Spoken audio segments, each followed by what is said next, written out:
So we are, any guys on here got any reviews on the Deltek S1351 skimmer? That's another skimmer I looked at. They brought it back in, and Marine Depot is the provider, the distributor now for that skimmer. yeah, Who is? Marine Depot. They brought it back because when it first came out, it was hard to get parts and everything because US didn't have a distributor, but now Marine Depot is the distributor for that. Oh, really? That skimmer. Yeah. Gotcha. Nice. I think I actually have a nice big skimmer to test out. I don't even know kind of, I haven't even opened the box yet, but I got one I got to do a review for. I don't know, like, as far as the bad and good with Deltek, but I do know that's the reason why they weren't in the States for a while. It's because they didn't have a distributor and it was hard getting parts and things like that. Good to know. Just for anyone just jumped on, just a heads up that on the web browser, the YouTube chat is kind of messed screwy right now. If you're on a mobile device, then it seems to work. If you're on the browser, you kind of got to refresh it once in a while or else it's not working. It's a little bit of fun. Mr. Rico. So, hey, Roy. Hey, you actually made it on. Excellent. Brinks 128, welcome. Let me go to So, what do we get? These tech guys, huh? Yep. There we go. All these technical things. It's fun though. I don't know. I like, my goal is to like automate everything. I know earlier I was laughing when Rico was talking about how all this automation stuff and how it can bugger up stuff. I don't know. I try and automate everything. Like you walk away and it works. ReefDude got all of the green screen in there. I thought about getting the green screen. I just didn't feel like setting it up.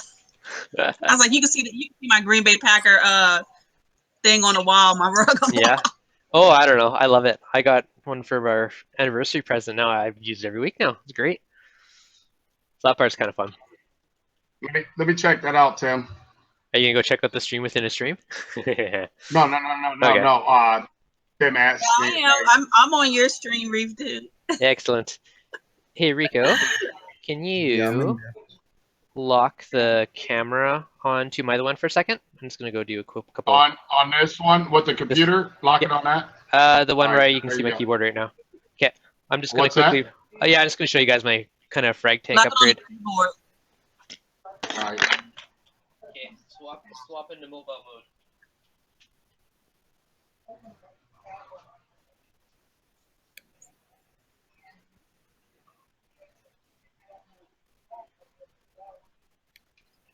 He looked like he walked into Rico's face. And Rico looking like, did you just walk into my face? His eyes are all wide open, right? Yeah. It's like walking to my body. Hold on, man. You guys are crazy. I didn't even see it. Oh, you missed. So, I got a matching XR 3rd gen XR15 to match the ones on the tank. So there should be no frag shock or anything. It moves stuff between the tank and the frag tank. This is the latest project. So emptied all that stuff out. I got the Algae Reactor going down and then having that light in there. So I'm pretty stoked for it. So everything looks good. You got 3rd generation? Yep, the 3rd gens. That's what I have on my 14. What's that, sorry? I have the XR15 3rd generation on my 14 gallon. Nice. How do you like it? I love it. I have it over for I think almost a year. Ones I've been growing with shrimp on one of my video thumbnails, and just how big the shoots are over the last couple of weeks has been some great growth. So they've been doing really well in my tank, so I'm very happy with them. Yeah. So everything's nice and happy. This has been like a pretty sweet upgrade. I'm happy because all the stuff was just cluttering my sand bed and frag racks all over the tank, so it's nice to finally get that out and start. Did you target his camera? Yeah, it's on him. Okay. Are you seeing my tank right now? Yeah, I see your tank. Okay, perfect. Yeah, so I don't know. I was kind of excited to get everything off the sand bed, as there's still tons on there, but you can actually see sand now instead of just Monty Cap and frags everywhere. So that was my latest excitement of the week. And another fun news, I got a nice big box of some stuff to test out, review for reef tank stuff. So that'll be the next little updates, which will be pretty good. No, I just actually went onto your live stream within my live stream, and it looks crazy. Some crazy inception, eh? Oh, mute myself. Excellent. You guys make sure you hit on his stream too as well. Hit that thumbs up button. Thumbs up If you on both have it. streams. We want double thumbs today. Yeah, there you go. Oh. Hey, Easy, how are ya? If you'd like to join, I'll drop the link. So it looks like YouTube chat's actually starting to work again, which is nice. It is on mine, but on yours it came up like when I did it. Yeah, it's working, but it said unable to connect at first. But Okay. Yeah, mine says unable to connect too. Yeah. You can still chat. You just have to refresh. yeah, Okay. If you're in mine, excellent. Yeah, okay, yeah, I just have to keep reloading it. Lots of fun, eh? Can't make it too easy. But yeah, so that's my latest updates, was getting that frag tank set up and getting the XR15 in there, which was pretty stoked for that. I had a bunch of store credits, so that helped lessen the blow, and it was a Gen 3, so I got a bit of a better deal on it, so that worked out pretty well. Was going to do the AI Hydra, but I figured matching lights will... There's no coral shock, there's nothing, it's all identical. I don't know how big of an issue it is. Like, on your tank, Rico, have you ever noticed much of a difference between moving stuff from your display to your frag tank? Or has it been more or less same thing? yeah, I don't. It's fine. Yeah. I didn't get any, nothing changed Mhm. at all. I mean, I'm still running calcium reactor. I'm running the same salt. I'm running the same lights, same fog, same everything. So, Mhm. yeah, I did not. I didn't. Obviously, I wouldn't see any change just because. I mean, it's the same water, same everything. Yeah. I think. Can't hear on yours, Dev. Is that still the case there, Haley? What? Haley, since she couldn't hear one of them. Oh. How's it going, Nick? Hey guys, how we doing? Good. How you I doing? would try to figure out which one it is, but then you'll hear echo from somebody. So Right now, Nick, if you're wondering, we are ReefDudes live stream. So he's streaming within a stream. So both of our streams are combined right now. We decided to do some Inception today. Yes. Yeah, you guys have gone deep, Yep. deep, right? Whole new. I popped onto Rico's, I popped onto ReefDudes, I popped onto ReefCodes, and now I'm on ReefDudes. Oh, this is great. You guys blowing my mind. you're in the twilight zone, Nick. That's the way we roll. Yeah. Hey, this is the new way of reaching out as a reefing community. This There is true. you go. Hey Rico, I had an idea today. So what I'm gonna do is I'm gonna maybe chat to you about it later when Okay. you're not so busy, and Okay. see what you think. Okay. Sounds good. So how you doing today, Nick? I don't know.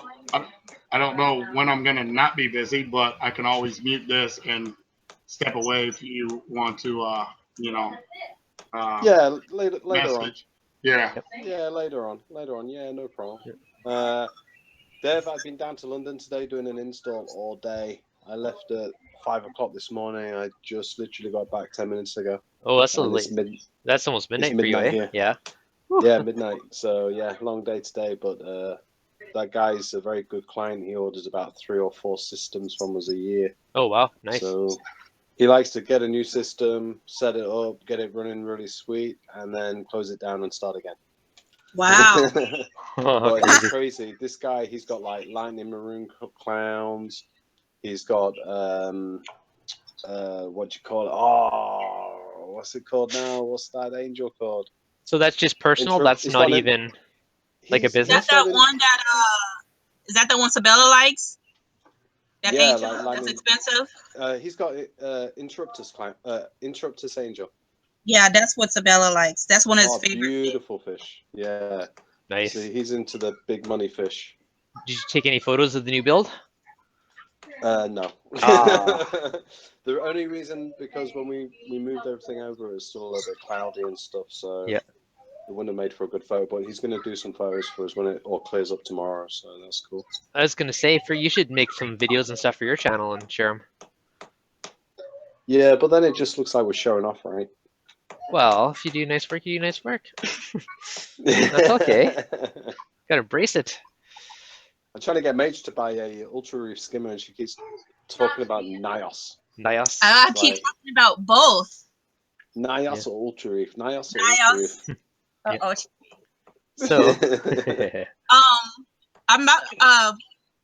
You know what? Since you're on here, what's the warranty on Ultra Reef? Hey, real quick, Reef No Dudes, idea. you take over. I'm gonna step away for a minute. It's your live stream, so sounds good. I'll be here. Yep. So, what What's was the it? Warranty on the Nios? You know what I always think about warranty warranties, on the Mage? Ultra Reef. I'm not sure, actually. I'll have a look. I can't remember now. But the thing about warranties, people ask me about our tanks and cabinets, what's the warranty? And I always say to them, you can have whatever you want because nobody's ever claimed on one yet. Because, like, for me, a warranty is only needed if something goes wrong. Exactly. So, I want to know the warranty. But I'll be honest with you, Mage. I've sold both. I've used both. And the Ultra Reef is my go-to skimmer now. It's a really good piece of kit. But I'm not going to tell you what to do. You know, that's down to you, how you spend your money. But yeah. I'd have a good look at both. And you might see what I'm talking about. I know Haley asked about the Deltek. Do you know about that skimmer? Yeah, I don't talk about Deltek. Oh, why? What's going on with them? I have used a Nios. Deltek. Yeah, I have used a Nios skimmer, and it was built nice and it worked pretty well. So I haven't used the other ones, but that's one I did play with for a few weeks, and I was pretty impressed with it. It seemed to do a great job. Pelfrey has one. Yeah. Pelfrey has a what? A Nios. A Nios. See, I've never heard of Ultra Reef until you came on the stream. Yeah, I'm going to speak to Joe Capriotti at Unicorals, and maybe try and get something sorted out with those, because yeah, they're a really nice piece of kit. I broke mine down the other day in the office because I lent it to a client, and I took everything apart. Everything's tied together with titanium screws. Yeah. So I undid all the screws, took everything apart, and cleaned it all out. And the base plate is heavy, right? It's really well built. So I weighed it on the scales, and just the base plate alone weighs 1 kilogram. Yeah. And I was like, wow, that's solid. You know, that's a solid piece of kit. So just feels well made and good. When I was looking on that, like, you know, because from as far as the quality make about the titanium screws and all that, both of them had that, you know, and so I was like, okay, well, okay, that's fine, but I want to know then if both of them have that, what's the pros and cons between the two? So yeah, I mean, they're pretty much around the same price. I think sometimes though it's a case where the leading manufacturers, what happens is they do things in a certain way, and then some of the up and coming manufacturers, what they do is they take a little bit of what the leading manufacturers are doing and go, hey, we're doing that too. You know, so we're a good manufacturer as well because we got that, you know, and I just think some of that goes on sometimes. I didn't even understand what I was reading. It said something about seawater. I typed it in chat for you, and then it said the titanium grade was 2.3. I was like, I don't understand what that means, but okay. Yeah, that'd be like a purity thing, like with the stainless steel. You get marine grade stainless steel that doesn't rust, and then other types of stainless steel. So, but I'm not hating on Nios. You know, I don't want to hate on Nios. They're pretty good skimmer. Honestly, most of them are going to do, like, they're all a similar kind of category. They're all going to do a good job. A lot of it, I think, just goes down to preference. We know what's crazy, Dev, is that we also deal with Royal Exclusive, Bubble Kings, and ATBs. So, do you notice a big difference between, you know, a $2,000 skimmer and a couple $100 skimmer? Yeah, that's the thing. What is the difference? I know I'm not paying no $1,000 dollars for no skimmer, but yeah, I mean, you do. To be honest, you do. Is it Whether more you think it's efficient, worth or it. is it like, in Yeah. your opinion, what's the difference you would see in your $1,500 skimmer versus a $300 skimmer? Let me put it this way: do you know anything about like hi-fi, like amps and Yep. stuff like that? Right. Okay. Good. So if you get $100 amp, right, and then you get a $200 amp, Mm-hmm. sometimes you can get twice the difference, right? Yeah. Then you want to get, you move up to a $500 amp, but you won't get twice the difference of a $200 amp. Mm-hmm. It will be like maybe 1.5 difference. Yep. And then you get a $1,500 amp. It will only be a little bit better. And the as you want it to get a little bit more better, a little bit better, a little bit better, to get that difference is harder and harder. Mm-hmm. And so it costs even more money to get a very small difference. So a cheap skimmer's 95%, and then you're getting that extra 5% with the big money? No, I would say you can get a skimmer that's maybe $150, and if you buy a $400 skimmer, in my mind, a lot of it will be like twice as good. But then to get something twice as good as that, you're going to spend a lot more money to get it twice as good. Fair. So with the Bubble Kings, things that you get that's different is things like the pump. The pump is, they use Red Dragon pumps. Mm-hmm. The casing those for Red the Dragon controller. things are expensive, man. Yeah, Yeah. but the Speedies, they're really good pumps. Like the control unit isn't just a plastic control unit; it's like a proper like metal cased commercial industrial control unit. When I first got into the hobby, I was looking at return pumps, and I looked at their return pumps, and I was like $700. And then I was like, you know what? I'm gonna just go with this J-Bo pump because I don't think so. But that's not an expensive pump, Mage. Have a look at the Abyss pumps. They start I saw the Abyss pump. $1,500. Farm Boy uses an Abyss pump on that new system he has. Mm-hmm. Yeah, they start like probably about $1,500. Yeah, they're crazy. But the head height is awesome. You have a sump in your basement and you're pumping up to the next floor. You want to get an Abyss pump on that, and that will handle it no problem. Mm. But you have to then argue, yeah, but my sump is in the cabinet, so I don't need to do that, right? Yeah.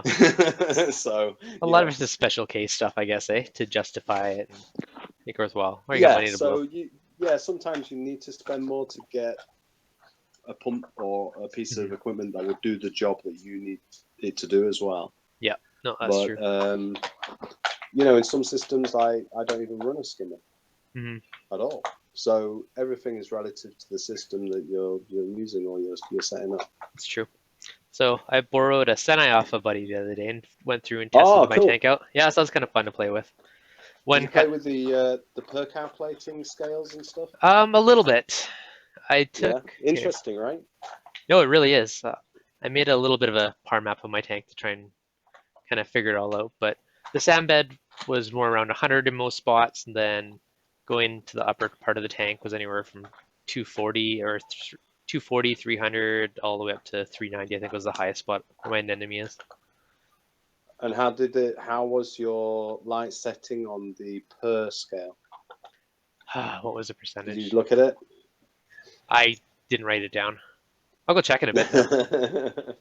See, I always hear people talk about par, but to me, par is just volume. So it's not quality. It's not. It's sometimes you can fake it by having LEDs that create a very high par, but then what is actually usable is quite low. Yeah. So what per do you would you say is a good one to target? Well, per is a difficult one because we kind of don't know. With the corals, we can only guesstimate. That's why they always say it's an approximation on per, because different coral will use different lighting in different ways.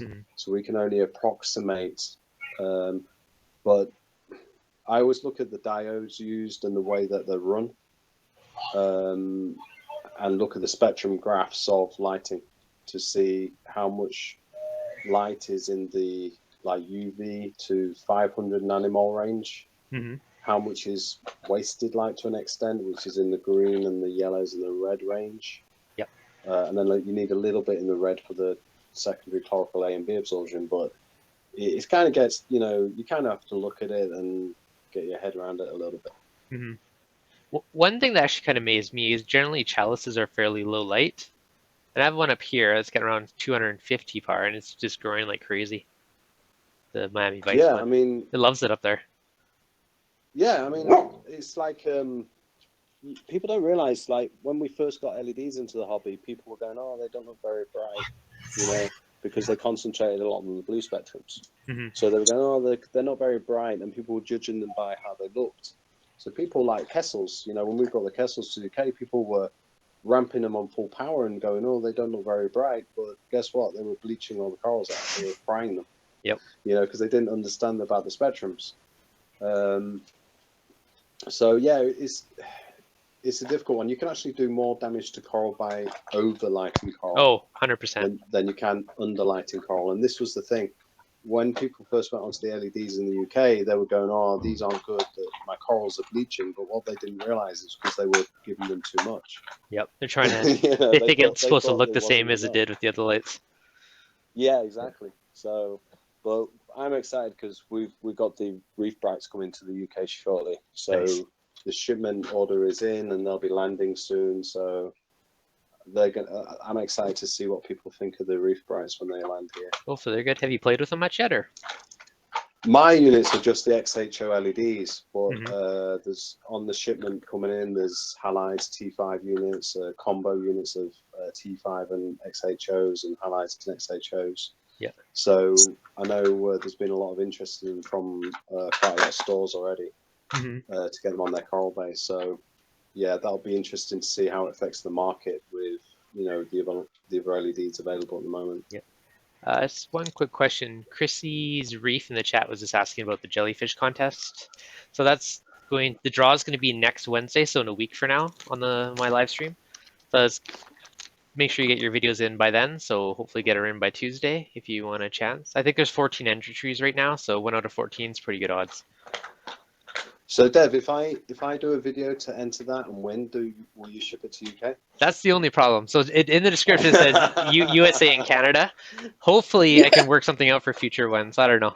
I'll 3D print you something cool if you win. But yeah, just because due to shipping jellyfish, it's kind of restricted to just North America.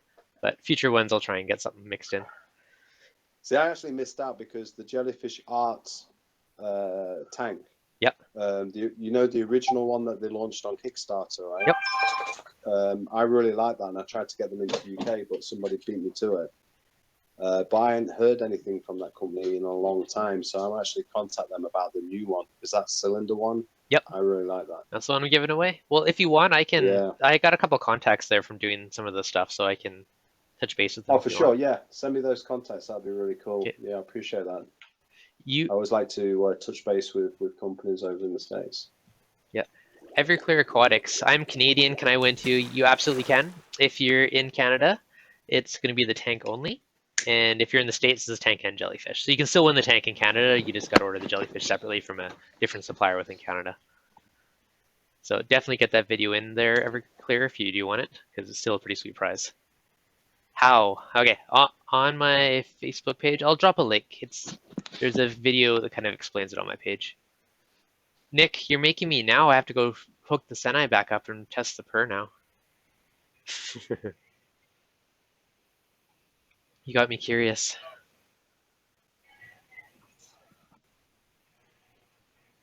So the Perl you're saying is mainly the mix of the different color spectrums. So on mine, I was running it at 100% for the blues, the purples, and 24% for the white, green, and red. Yeah, that's a good mix. Mm-hmm. Yeah, so that's been pretty good. And I took the sump and I tried to make it a little bit lower just to be a bit safer down there. I'm just trying to find where I wrote it down. So it's around 180 in the middle, then about 100 in the front, and about 60 in the back. So I have my little low light and semi-higher light zones, and that's running the light at about 19 or 20%. So I try to keep it fairly low, but still get decent enough par for the sticks in the middle. You got the Radians, right? Yep. Dev. Yep, I Which do. units have you got? Have you got the 15s or the XR30s? I got the XR15s. You got the 15. It won't work as well on yours. But in the light bracket, there's a little design where you can rotate the light. Okay, yeah. But it works better on the 30s because they're long, right? So you can actually have your lights at different angles, like twisted. So depend how you aquascape the tank and depending what corals you put where, you can actually twist the lights to light them in different ways as well. That's true. And that gives you a bit more flexibility with the par and the per where it hits the aquascape. Yeah. Mr. Infamous, what is up, Fish Tank Ninja? The ninja himself. Hey, Infamous, how you doing? Did you do another phosphate test? No, I didn't. I should actually do that. I'll do one in a little bit here. Everclear Aquatics is business speak for Jellyfish Chris. Oh, perfect. There you go. So, Mr. in Canada, Chris from jellyfishaquariums.ca is the man for Canada for jellyfish. So if anyone does win the tank with Canada, he's the guy you want to talk to. I think I can't win. Well, if you do a video, you technically could. You never know, Chris. There's no exclusions in there.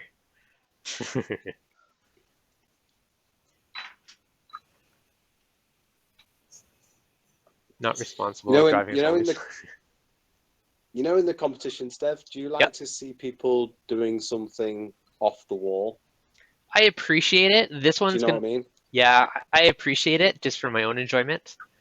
Like some videos are very basic where it's just the phone staring at something, other people in front of the cameras. I really appreciate when there's more creativity in it, but I didn't want to judge this one based on just creativity because I figured less people would enter. That was one of the things, and then for judging it, it's kind of a hard way. Like, which way do you pick it? So this one's kind of going to end up being random at the end of the day. I'm going to use one of those random pickers, and I think I'm going to do elimination style since there's not a ton of entries, and just like pick someone off until there's last man standing. So I think that would be kind of fun to suspense it up and do it that way. Was mine interesting enough for you, Devin? I appreciated it. Hey, Kev. It sure was. That didn't answer my question, though. It did. That didn't answer my question, though. Yes. What do you mean by enough? I enjoyed your video. I enjoyed it. It was a good one. You're not just saying that just because I'm here, right? No, it's true. It actually was good. Hey, all right, cool. I loved it. You for the longest time, you know. What's that, sorry? What I'm saying? I've been trying to catch up with Kev for the longest time. I want to know how his tank's going. He's an elusive man. I'm not elusive. I've been Nick. I've been talking to you in the chat or whatever. Yeah, you're peeking in the around. chat. You just haven't been on the video chat in a while. Just in the chat room. Yeah, that's it. I mean, listen. Did you have a look at those pyramid butterflies? Yes, I do. They look like the fox things. They look good. I like them. Yeah, I tell you what, they're really cool as well. Because if you get 5 or 6 of those, they shoal together. Ah, nice. Really nice. Are they reef safe? That I don't see a lot. Yeah, I don't see a lot of that. You know, in tanks where in my office tank, I've ordered about 20 or 30 ghost cardinals. Yep. So they're really tightly shoaling fish. And I'm going to get a couple of medium-sized fish just to encourage them to shoal a little bit tighter. Nice. But I love to see shoaling fish. But, you know, in the hobby, a lot of people, and I understand it, they go, oh, I want one of those and one of those and one of those. So you don't get to often see people with big tanks with nice shoals, you know? That's true. No, I agree with you. I like that. Like in the freshwater, like I used to have like 5, 10, like say for example, guppies together. I love seeing them school together, or some quarry cats or whatever. I like to see those, you know, schooling type fish, especially when they're tight. Yeah. With reef tanks, so you kind of need a fairly big tank in order to get that schooling behavior going on. Like I find it's almost like you almost need like a predator or aggressive fish with some other fish, so that it kind of entices them to school together. Like I haven't found some that fully school. They'll kind of shoal loosely, but not a tight kind of one. Well, the kind of, if you think about it, it's like Antheus. I had a customer once, and he said, "Nick, I got like 7 or 8 Antheus, but they're not shoaling and they're not schooling in the tank, you know. And my tank is like 6, 7 foot, And I said to him, I said, but they are. I said, you got to remember in the wild, they'll be shoaling like 3 feet apart, you know, because it's a big area. So when you see them in the wild and you look at them shoaling in those big, you know, cylinder shapes as they're swimming around and around, that's a big area of water. So when you put those fish in a 6 or 7 foot tank, one will be at one side, one will be in the middle, and one will be at the other side. But in their minds, they are shoaling. That's true. You know? That frag photo that Sabella posted, that's a really cool looking coral. Yeah, they are. Yeah, it's amazing, all the colors. It almost looks like cotton candy, it's so bright. Oh, that's nice. Yeah, and I mean, it is completely relative. I mean, to them in the wild, that would be a school, right? But in our tank, it's this tiny little area. Oh, it's a rainbow egg, that, right? I think so. I don't know. He'd actually say what it's called. It looks brighter than the rainbows that I've seen, but it's cool looking. Yeah, you get different morphs. And My also the watchman fishes. Goby and my engineer Goby at school together. Do they? Nice. You got a school of 2 fish. They live in the same cave by each other. When I go feed the tank, they pop out next to each other. It's funny. Is that technically schooling or is that technically No, parenting? it's not schooling. They're just roommates. Nice.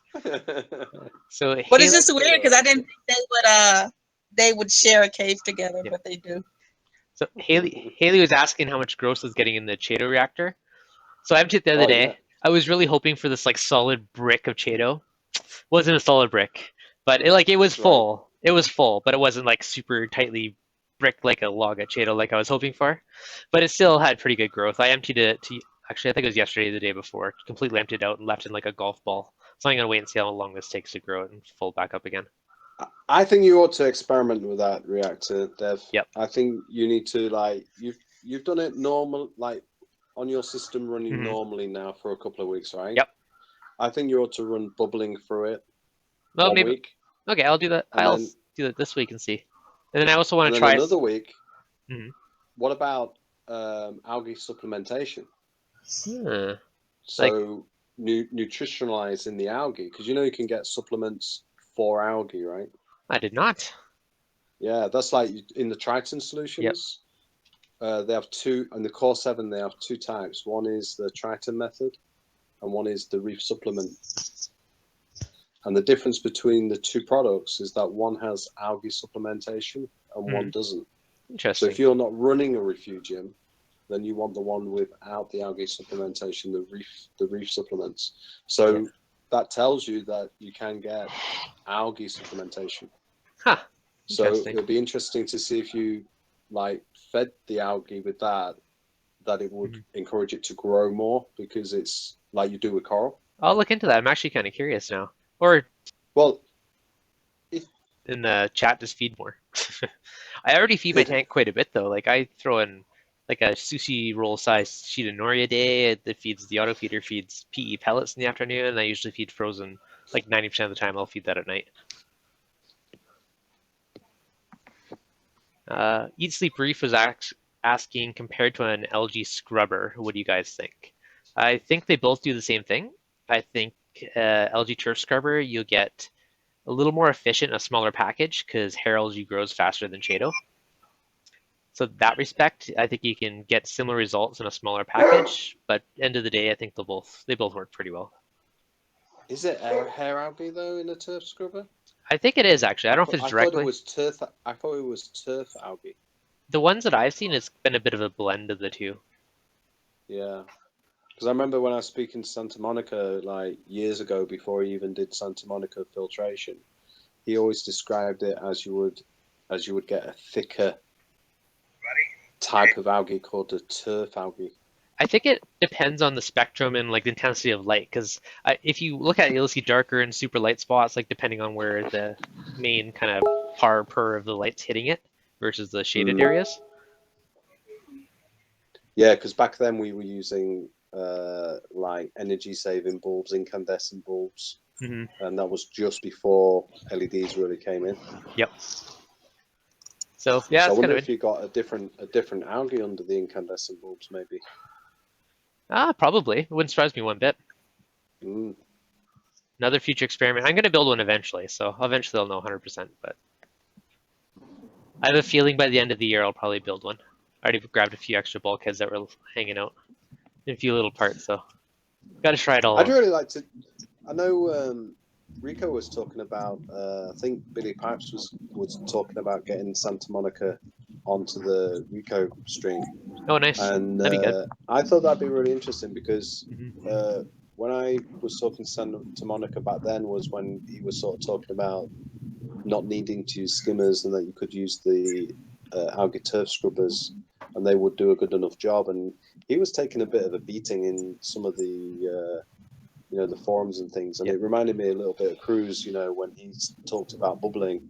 And he was the same. He got a bit of beating. People saying, "Oh, you can't do that. You can't do that." And then fast forward to today, algae turf scrubbers are trending. Everybody wants them. A lot of people are utilizing them. If you think about, it's good to see. yeah, if you think about it though, they're essentially both doing a similar job. They're both exporting nutrients, so in a sense, they're probably competing against each other to a certain extent. Like if you're only running one, it's probably gonna be a little more efficient than running both. Not like I think you'll get more bang for your buck running both because they'll each get different bits that the other doesn't. But at the same time, they're both taking those nutrients and exporting them to an extent, right? I mean, like you get phosphates, nitrates, different ones that are targeted with the turf scrubber or the Chaeto versus the skimmer. But so I 100% think you could do it without a skimmer for sure. Like there's lots of people that are doing it. I've seen lots of tank builds that have ran strictly off a turf scrubber. But all different ways to do it. I remember I read on one forum, somebody was kind of, what's the word, like disclaiming, is that the right word? What Santa Monica was saying, because he basically came out with this statement. So what you're telling me is this $5 bucket, spray bar, and piece of plastic gauze and a light will outperform my $500 Deltek skimmer. How can that possibly be? Yeah. I mean, at the end of the day, though, it's not the price; it's something that makes it better.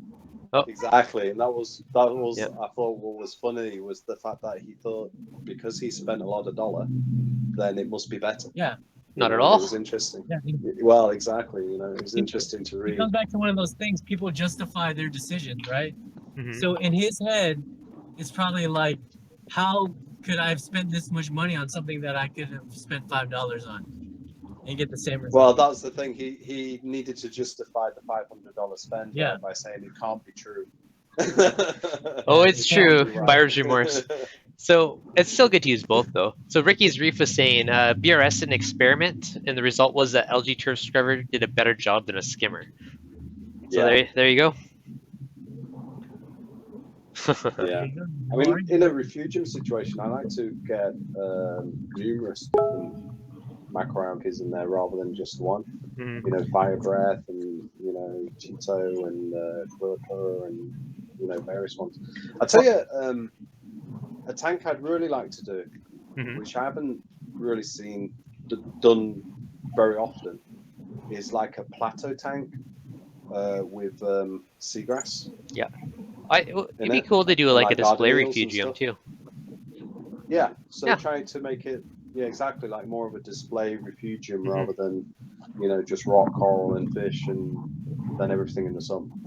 I had a buddy that did that for a little while. He had same thing, like those little like pom-pom Dr. Seuss looking tree things on there, and all kinds of different like random ornamental I don't know what they're called. Dr. Seuss. Yeah, they look like, Dr. Seuss, those little trees with like the fluffy cotton candy looking stuff on top. It's like that, and it's like a decorative macroalgae. Yeah, they have a whole lot of different types of macroalgae.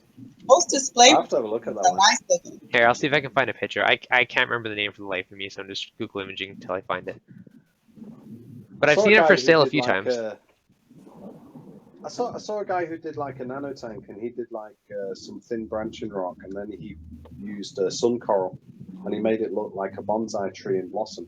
Oh, nice. When the sun, and that was really cool.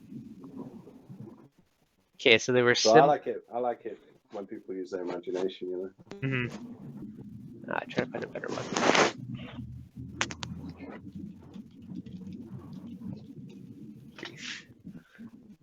have to. It's bugging me now because I can't mind blanking what they're called.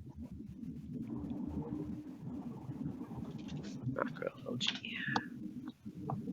But yeah, this looks like a weird little fluffy tree. It's kind of crazy. But with even some of them, like there's some like bright pinks and red dragon ones. Like there's tons of really cool ones. You can do some neat stuff with it. I love red dragon. When I first set up my 55 gallon, I put some red dragon and some red grape algae in my tank because I wanted to have like a forest effect. Yeah. And I didn't know that my tang and my emerald crab would eat them. They ate all of them, so I never put any more back in there. Oh no. Okay, so they ate all the grapes off the trees and everything. Yeah. So it wasn't this one in kind of the background here. This one's called pinecone algae, but it was similar. Like it had this fluffy look, but it was similar style to this. Let me see. Yeah, so it's kind of crazy. But yeah, it looked like little fluffy trees in his display refugium. It's kind of neat. Did you post a picture in the text stuff? Oh no, it's just in the if you're on my stream in the background. Oh, okay. Yeah, if you're on Hangouts, you won't see it. Yeah, we want to see it though, Dev. All right. Oh yeah, I got it. Yeah. Dev said you gotta come on his Hangout and you will see. Well, oh yeah, I'm not screen sharing on I gotta Hangouts. pick one or the other. I know. It's okay. I'll send you a picture in a minute. Have like 800 windows open, keeping this all organized. Hey, Infamous. Yes, sir. I need a ninja shout out before Michael Aaron gets his ninja shout out on your What's on up? your channel. You need what? A ninja shout out. I need a ninja shout out before Michael Aaron gets his ninja shout out on your YouTube channel. Because Michael's been, man, I don't know. Michael's taken the support to another level lately, man. Like, I can't even, like, a shout out doesn't even do justice to that guy. What do you mean on the YouTube buddy stuff? Yeah, I mean, I've known him for years, right? We started about the same time, and we've always supported each other, right? But it's nothing more than like a comment every like 6-7 videos, like once a month or something. Yeah. So this past month, that guy has like, his support has like just like it's crazy. I can't even believe how much support he's given this past month. Yeah. Yeah, I think he's getting more into that sharing, caring arena now. Sharing, caring arena. Yeah, so it's all about. Yeah, this is what I tell everyone. It's not like a sport, right? It's not like the stock market or anything like that where there's winners and losers, right? It's YouTube, and just because someone subscribes to me doesn't mean they can't subscribe to Nick or Devin or Deathmage. There's no reason. Yeah. Right. You heard that? Hit that subscribe button. Yeah. Hit that like button. Hit that subscribe button. It's like one of those things that I feel like the more we share, the more we support each other, things like that. Like it's better for the community, not worse. You know. Hey, Infamous, did you watch my premiere video yet? No, I've been. Right. It was like a suspenseful, epic movie. Dev's I was waiting for the watched it. explosions to happen in the reef tank. Man. Oh, now I got to get off the Hangouts, guys. I got to watch Nick's video. Yeah, No, you feel like you're watching an action movie. Yeah, that it was good. like a quick. That was actually like a quick cheap one because I just used the trailer on the trailer mode. Yeah. And just insert my pictures in the text, but it was just a quick one for Mad Dog because he was saying that he's not well and all he gets to do is watch YouTube videos. So he was saying, Nick, where's your YouTube video? Good? He has a bad back injury. Yeah, Oh, he's waiting just on like lay down. That's so fun. That's a shame. Yep. Yeah. Did y'all see his new video that he did put up though with his new fish and stuff? No, I Yeah. haven't. No, He check it out later. has a fat mandarin in there, a little bitty yellow tang. He has some nice stuff in there. Nice. Nice. Yep. I like that guy. Yeah, he's a good guy. He looks all like he jacked somebody up for looking at him sideways. But he's like But a then teddy jumps bear. but then jumps and screams over an enemy. Yeah. It's like I a would big never forget sweetheart. that. That was on live stream too. It was so funny. That dude. I like Yeah. that dude a lot. Yeah, super entertaining guy. What's it called? The Nick, last so few you days figured, I've been. Nick, did you Sorry, figure out go what on, your Angela. channel's gonna be like? Yeah, I've been playing with it a little bit because the thing is, because I've got a business as well, I'm going to try and post as a business on my business channel, and then Yeah. as a hobbyist on my easy channel. Yeah. Nice. But some of the videos I want to make kind of overlap a little bit.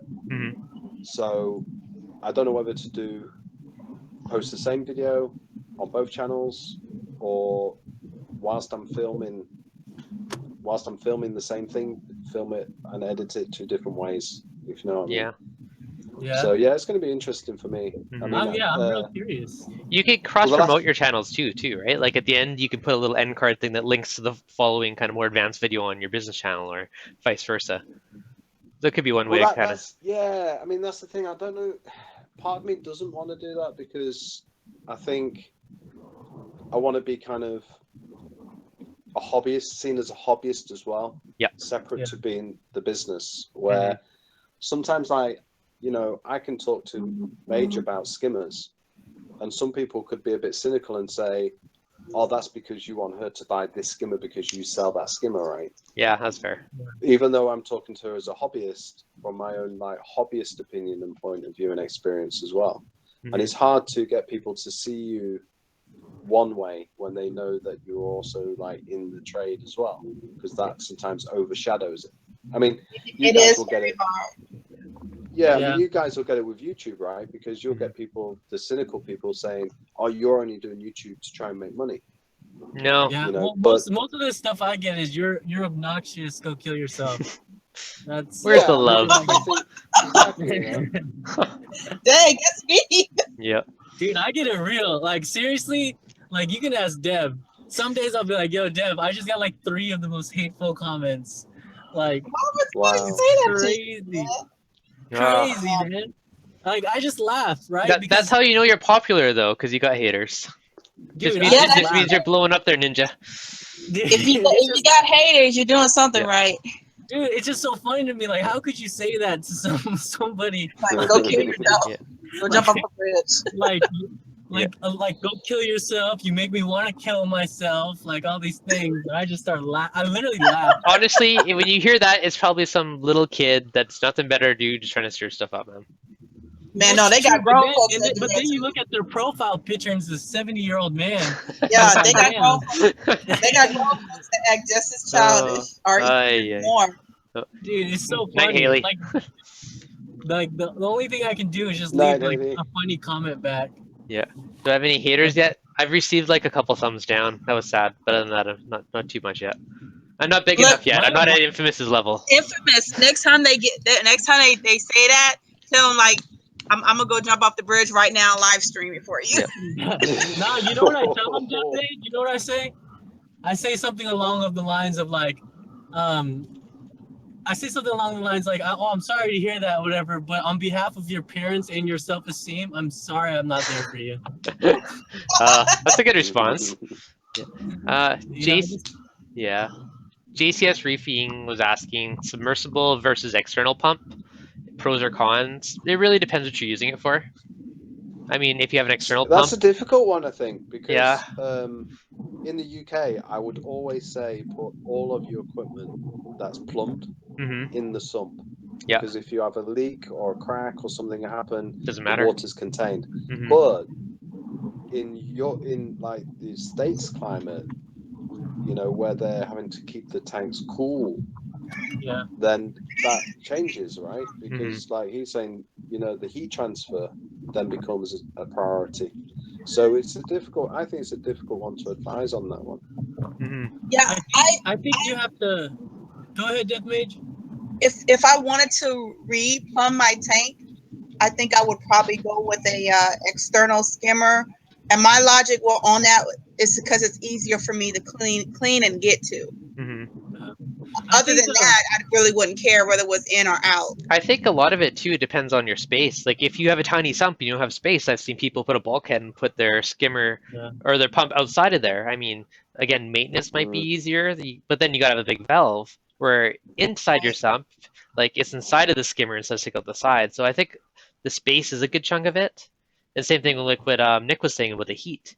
If you're in Arizona where you're constantly trying to cool your tank, then maybe having an external is going to be less heat transfer inside the tank. So there's a lot of, I think a lot of it's situation dependent. It's personal preference. Like what's your main issue? Like what issue is greater than the other? Is heating your tank or keeping your tank cool a harder thing to do than maybe maintenance? Then maybe, because I know in Houston, man, almost everybody I know has a chiller on their tank. Mm-hmm. See, I don't have a chiller on my tank, but I don't even use a heater in my tank either, because we get the same heat that you get out there in Houston. I used to live in Houston. Mm-hmm. Yeah. And I don't use a chiller or a heater. I just let it roll with the temperature of my house. Yeah. If you have air conditioning in your house, you're probably fine. But if not, then that might be questionable. Exactly. But I know he got AC in his house. Look at him. Oh yeah. Ain't no way is not gonna have the AC in his house. Hell no. I don't play that. Too hot in Houston for that. Not just that, I'm too brown. Like I absorb heat. I don't. Yeah, that is true. I don't push it away. You don't reflect it? Make a point? Nah, I absorb. This absorbs, bro. Yeah. Okay. Can I just make a quick point here? Yeah, of course. I'm just looking down this list and I'm thinking, Dev's watched my video, Kev's watched my video, Bubba's watched my video, Dave's watched my video, Major's watched my video, Infamous too busy to watch my video. Oh. Shut up. I try to watch everybody's video. I know, I really do too. I really make an effort to watch everyone, at least everyone that's like subscribed to me, and like especially the people that like comment and are active. I really, really make an effort to watch everybody's videos.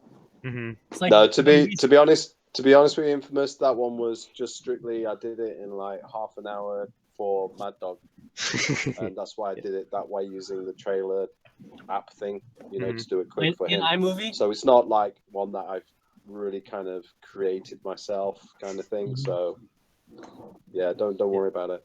No, I'm gonna watch it, dude. I'm gonna watch it. It's coming. So JCS is in Houston. He's down there with you, man. Yeah, I'm gonna be indoors in the AC watching it. I'm just messing. But yeah, man, it's like that's one thing I feel like is really important is like supporting each other. Like. Well, I feel like a lot of this is a community, really. Yeah. Mm-hmm. And the thing is too, to keep in mind, like the niche, the amount of people actually doing like YouTube and stuff is so small, right? Mm-hmm. And if we don't encourage each other, if we don't support each other and encourage each other, it's so easy, especially like in the beginning, to quit. Mm-hmm.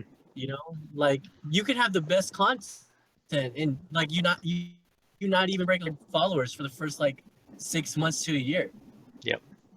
And that's just like that's 100 is a milestone, but still taking like a long time to do it is not a fun thing to do. Mm-hmm. Yeah, that's why I just stick to streaming video games. It's just easy.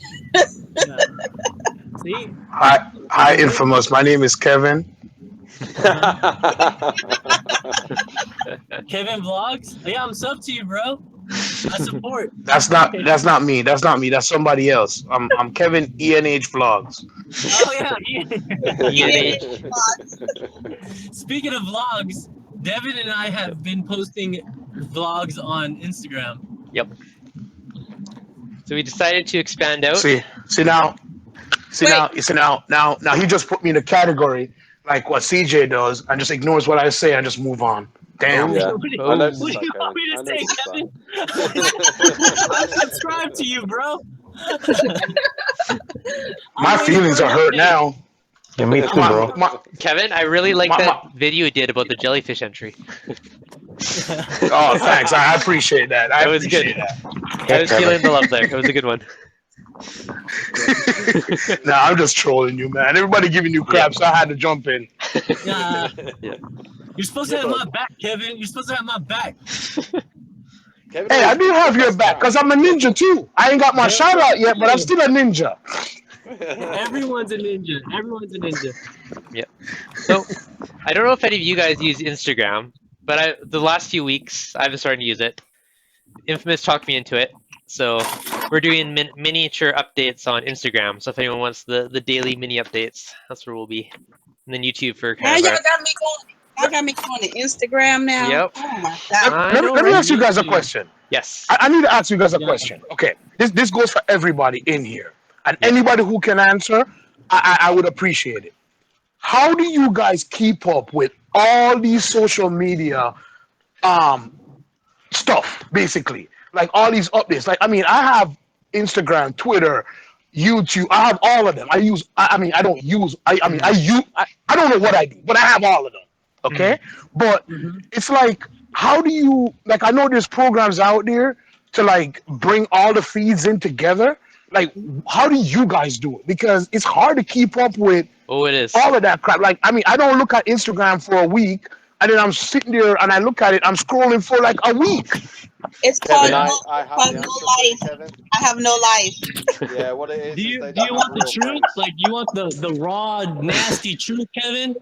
I have Give no it to me. real friends. Give it to me. All right, bro. I'm about to give it to you.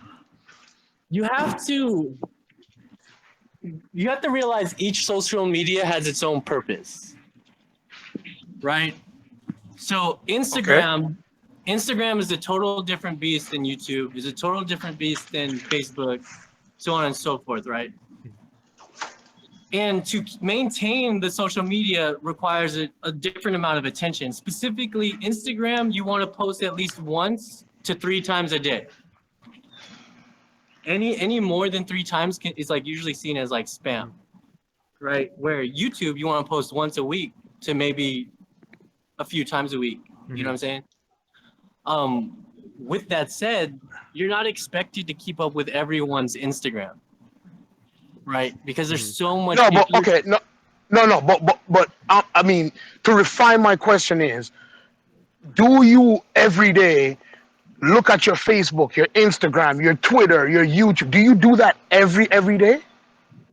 Most days. YouTube. Yeah, because Yeah. I mean, YouTube. What? There's probably maybe 5-6 people that post a video that day. Yeah, I look at mine every day because when I wake up in the morning and I see all that stuff on my phone, I'm like, oh, let me see what's going on. Yeah, I do it passively, right? So let's say I'm sitting in traffic and I'm at a red light. I'll scroll through a little bit. Let's say I'm waiting, like today, I was waiting for my tires to get changed. I'm going through it. You know what I mean? Instead of like texting people, like whatever I'm doing, instead of just sitting there staring at a ceiling, I'm just looking at the phone, or I'm interacting with people, or I'm on a live stream or something like that. I only do these things when I don't have something to do. You know what I mean? Look, Krager said he looks at his MySpace. Is that even around see? anymore? I'll look at my MySpace. There's gonna be nothing on that bad boy because that thing's dead. That's No, still I'm still on Asian Avenue, guys. Okay, so MySpace. on this whole note about this, okay, YouTube videos, they're a lot of work. Like, it spends hours Yeah. between you edit and post it. So, I mean, like, 1 a week's like a happy amount. If I'm motivated, I'll try and sneak in 2 in a week. But Instagram, I can walk up to my tank, take a nice photo, and post it. It's like 30 seconds. So that's why I decided to do it. Right, no, right. But you're talking about you going ahead and sharing your media out there to the stuff. All right, that's one aspect of it because Yeah. you have control of that. But Yeah. like somebody come on here and they'll be like, "Yo, did you see my Instagram?" Like, I'm not gonna see your post till a week later because, I mean, there's so much going on. Yeah. I mean, we're all on live streams all the time. Mm-hmm. Then, I mean, sometimes I'm sitting there on the live stream, you know, scrolling through Facebook or Instagram or whatever, and I like comment on something, and I'm like, damn, he posted that a week ago. Yeah. Yeah. And thought I was honestly, supposed but to- But the that's thing okay. with But that's okay Instagram- though. That's Mhm. okay. The week Yeah. commenting, that's okay. Yeah. That's nothing's wrong with it. A week later, I mean, that's fine. I would rather you check No. out my video a week later than not check it at all. Yeah. But But if- on, I mean, but on and top of that, Kevin, Instagram is not something that people, well, most people aren't like, hey, did you check out my picture I posted? You know what I mean? That's not true. That's not true. A lot of times on here, people come on here and say, "Oh yeah, I posted some stuff to my Instagram. Did you see it?" A lot of Oh times. man. A lot Yeah, of Oh, man. times. but another thing too, these services do have algorithms that tend to. For instance, I've been talking to Devin lately, and checking out some inappropriate reefer stuff. So when I go on like I get alerts that say, "Hey, Devin posted something and it's cool. You should check it out." So I only follow a select amount of people. You don't follow, and over time, like the service. That's what Facebook. That's what Google is good at. I mean, they're good at figuring out like the people who you interact with the most and showing you that content. Facebook, what you see on Facebook when you first log into Facebook, that's not necessarily the newest stuff. Like Facebook has algorithms that follow you around the web, man. Knows what you look at, knows whose website you visit. So when you go on Facebook, the stuff it shows you and says like, "Hey, this is the guy we think you want to see updates from." So they're more likely to show you. Yeah. So there's a lot of processing going on in the background that this is how advertising on the internet works. So they use it. They show you the stuff they think you want. And if you say, "I don't want to see this," I guarantee you, if you just take a few minutes and say, "Nah, I don't want to see this guy posted 5 times this week trying to sell his stuff. I don't want to see it," and you click, "I don't want to see it," I guarantee you over the course of a week or two, you're going to get better results because Facebook and Instagram or YouTube is going to refine the stuff you want to see. So like for me, I used to really be into photography type of stuff, so I'd like taking nice pictures anyways. So for me, I can be like, "Oh, here's a sweet photo. I'll just like snap a photo and throw it up." So it's just kind of another outlet to show off some of the stuff that you like, right? Like Jellyfish. All right. So okay. So let me refine my question again and ask you guys another question pertaining to the same thing. Okay. Do you guys do any of you guys use like a program, like say for example on your phone or on the computer or whatever? Like I'm looking on Google Play right now, and you have like social media vault or social media whatever, where it brings all these different social media programs together. Do you guys use any programs like that where you go to an all-in-one program to get all your feeds at once? Do you guys use that type of stuff? I haven't for posting, no. No. I know what you're talking about because I work in the digital marketing department at work. So people use what the hell? At work they use it to like manage posting out to YouTube and Facebook, but now for like YouTube and fish and tank videos, nah, that's it's not working. No. Well, honestly, like with the YouTube, it's a labor of love. Like you don't, unless you're a massive channel, like you don't make much off it. It's you do it because you enjoy making videos. Until you have like 10,000, 20,000 subscribers, like it's like nothing. You get like a penny an hour. It's by 100% labor of love. Like you have to enjoy it, or it's the only way you're gonna stick with it. Honestly, like my channel, all I make is like $12 to $15 a month. I only follow 2, man. I only do YouTube and Instagram. And if I need to ask a question, like I had a question for Devin, I reached out to him on Facebook. So each of them specific. I don't use Facebook much. Yep. To be honest, I only go on Facebook when I need to ask. Like the other day when Devin, when I asked you a question, that was the first time in months I actually used Facebook. So yeah. Facebook and it's Instagram and YouTube for me. Yeah. But yeah, like I mean, Instagram and YouTube. I'm on a lot of social media. Right, and the reason I think Seymour is saying exactly like what I'm saying is like each platform is for a reason. Yeah. Like Instagram is for photos and quick content. Like my problem with my channel is the keeping up the updates, right? It's really hard for me to like do the information stuff and updates and like make them like really thought out. It takes a lot of effort, but that's why I started doing daily updates on Instagram, right? Because I'm able to just knock out a 1-minute video, top like maximum it can be 1 minute, and I just talk about one little thing, like one thing that's going on with the tank that day. Yep. Right? Where for me to do the same thing on YouTube, it's an endeavor, especially like where my channel is now, where it's expected that the are going to be better than like on a higher end, and like the quality is like a different level. That takes like a week to do. Where where I can do the same thing on Instagram and knock it out in so much less of time and keep everyone fully up to date. Mm-hmm.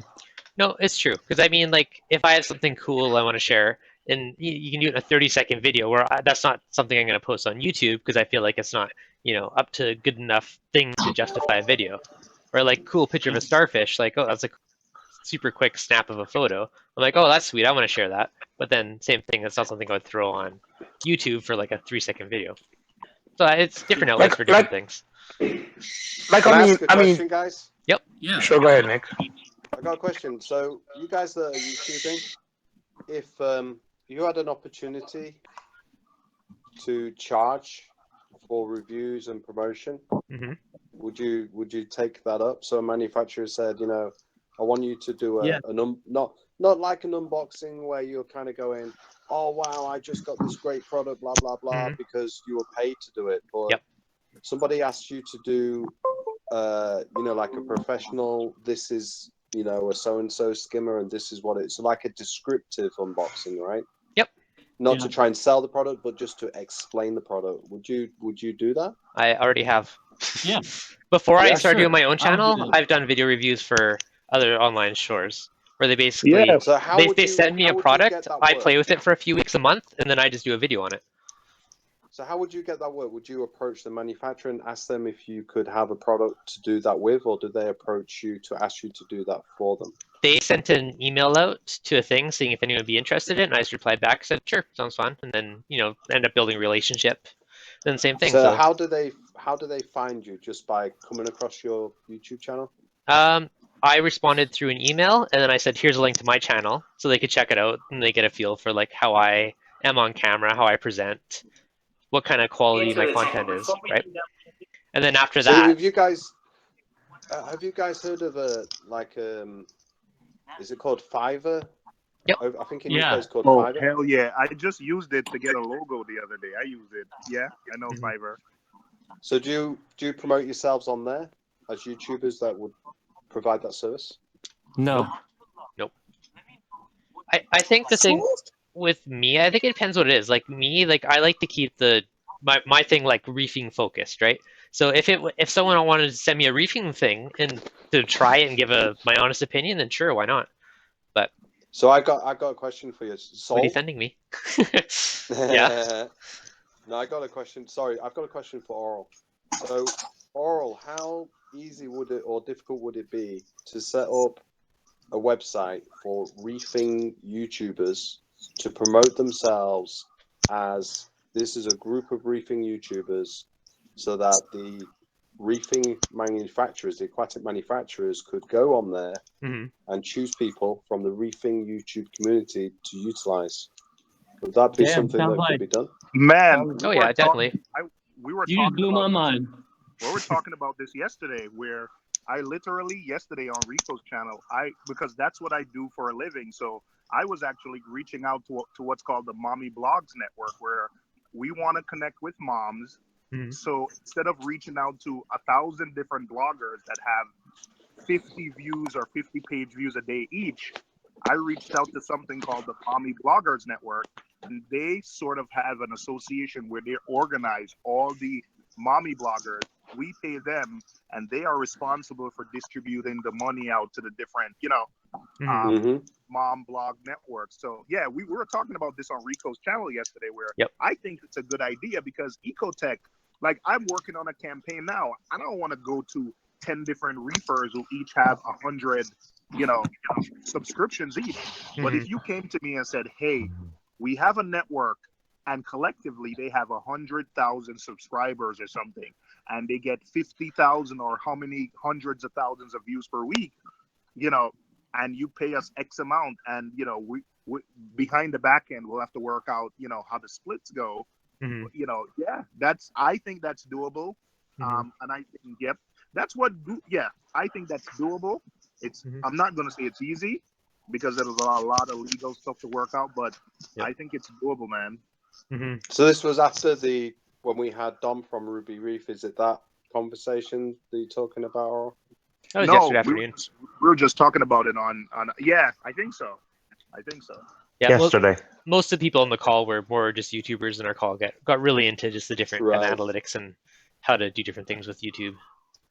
So, because today I was driving down to London to this install, and that idea came in my head, and I was wondering, well, could it be a membership thing where, you know, because obviously there's a difference in YouTube quality to an extent. Yeah. So could it be a membership thing where you were invited to join and you paid for a membership to be on there? Do you know what I mean? But then you were then promoted by the group to companies, and people like Don that came from Ruby Reef, you know, because like this is what I said to Rico. It was like Don was trying to give products, but then there was no vehicle to do that. Where if you had a hub of aquatic YouTubers, somebody like Don comes in to explains the product and goes, well, tell you what, I'll give you some products. Then you as the membership could apply, like you could say, wow, I really like the product. I want to do a YouTube video on that. You could then apply to receive that product as members to then get content for your videos and also promote yourselves to a company to then pay you as well, right? I think that would be a better model. I think that's a good idea, Yeah. especially if you set requirements such as, you know, someone's video quality. I think, you know, 1080p at least, you know, certain video length. You know, yeah, I think that's doable. No, I definitely. honestly think that's something that I think you guys could work out. Mhm. Oh, Rico's back. Did you hear that, Rico? What do you think of that as an idea? What's that? Repeat that, Nick. I was just thinking today, like after Don came on, and like we were saying after he left, that I felt he was trying to give product, but there was no vehicle for him to give product to. And today I was driving down to London to do an install, so I left at like 5 a.m. and I got back at midnight. Mhm. So I had a long time to think in the car. So what I was thinking was that after seeing like CJ's talking about Source and what ReefDudes does with his videos and Infamous does with his videos. Mhm. And like I said to you, I see Rico's Reef Tank live stream as a hub for aquatic YouTubers as well as other people. But Right. you've got a lot of aquatic YouTubers coming on here.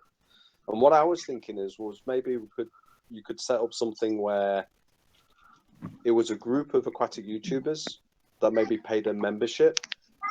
But then what happened was that people like, say, Ecotech, for example, want to promote a product.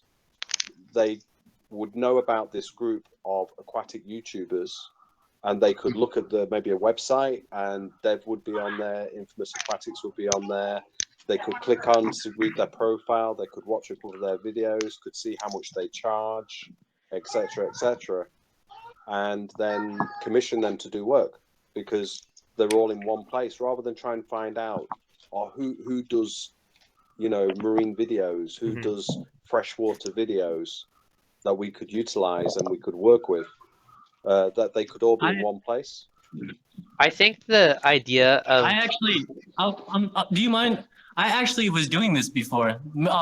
For those of you that have been following for a while, when I had the fish tank hooligans, that's what it was about. It was actually like 3 of us, and we collectively pulled our numbers together, and we were reaching out to companies, and we were like getting sponsorships and doing videos for companies and with companies. Not necessarily to be paid, but it's a lot easier to say like, hey, I got 3 guys that cover this with a collective like audience of like 15, 20,000 followers. Like, I mean, yeah, I think appealing. it's definitely a good idea. But at the same time, you know, you definitely have to set something up where, you know, people love free product and like to be able to, you know, try stuff out. You know, who doesn't want stuff for free? But at the end of the day, too, it's like, you know,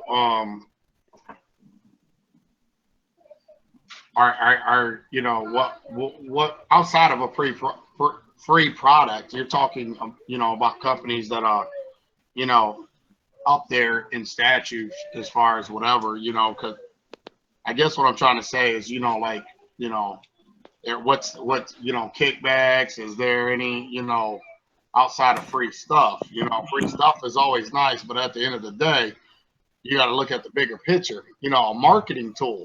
You know, if we came together to market something, right? Look at what they're paying for marketing. I guess is what I'm saying too. You know what I mean? Mm-hmm. I think you Listen. could charge for it, Rico. I mean, the thing is, there's you have a thing called Fiverr, right? Where you know what Oral was saying that he just used Fiverr, so you can go into Fiverr and there'll be people there advertising their skills and what they could do for you. So somebody would say, right, for $5, I'll do you a logo, and the little guy would be like, for $5, I'll do you a 2-minute jingle for an advertisement. And so on. So that's what I was kind of thinking, that kind of thing, but for aquatic YouTubers.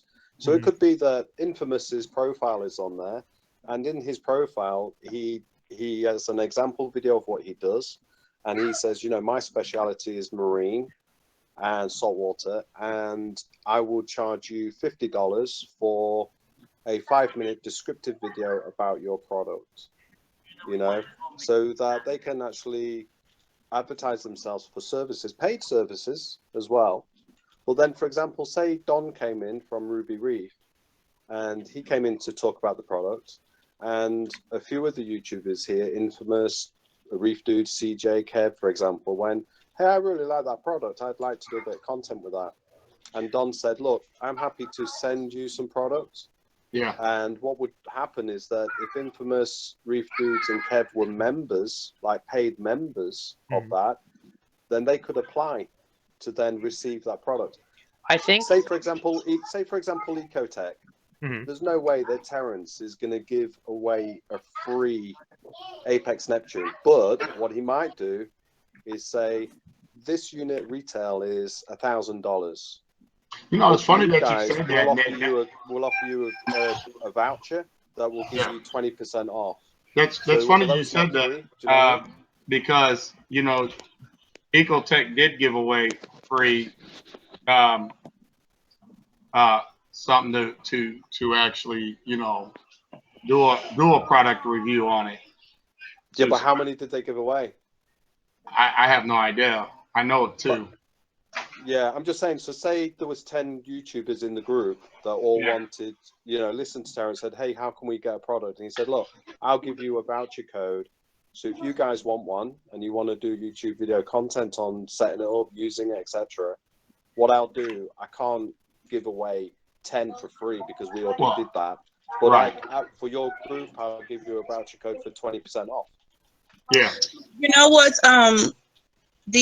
What you're explaining, the gaming industry does that. If you when you go on Twitch, you'll see a lot of people that have like certain types of setups, but it's specific to who they're advertising for, and they can only use. So say like I use a Blue Yeti mic, right? If Blue Yeti wanted me to talk about their mic and review their mic, I would only be using their mic in every stream that I do. I think so. I know what you're talking about because it does happen. I don't know how, because I know with in the marine world, a lot of you might review something, but you might not want to use it on your tank, and that comes in play with it's like, okay, why are you reviewing it? You're not going to use it on your tank, and they might look at that. Yeah, I think going past reviews though, advertising, like people pay for advertising. People will pay for advertising. I was just looking up some clicks, and when someone searches protein skimmer in Google, it costs 70 cents, I think. Minimum 70 cents for each clicks. For each of that protein skimmer click. I just checked in Google. So somebody's paying for advertising, Again, I was just talking to the Mommy Bloggers Network, and these are just moms who are home with their kids. I know the Mommy Blogger Network. Yeah. So, I'm buying advertising from them, but I don't want to go to Rico. I don't want to go to Infamous individually. It's too much work. When I'm advertising something, I'm advertising on scale. And by the way, we might be thinking too small. It might be, we're thinking about somebody selling like marine product, somebody might be looking at us as a network and say, hey, we're mostly men or women between a certain amount of age. The fact that we're into marine tanks means we might have other pets. So it might have their own studies that say, hey, because they have a fish tank, they're more likely 70% of them have a dog. So let's try to, let's try to advertise them with other dog stuff. So it's not only free stuff, people, like I said, everything these days, people want to do at scale. So, I think a website could cost just a few $100 a year to run. That's nothing. But I think a website that kind of, just has the contact info for some of the most, popular YouTubers, who does marine is a good place to start. And there's there's a few of us that do web design, so I'm sure we could figure something out later. Yeah, I think if we go to Squarespace, which is a company I use, they have good templates. Just something like that is simple, easy to go, and we can use start there. Squarespace.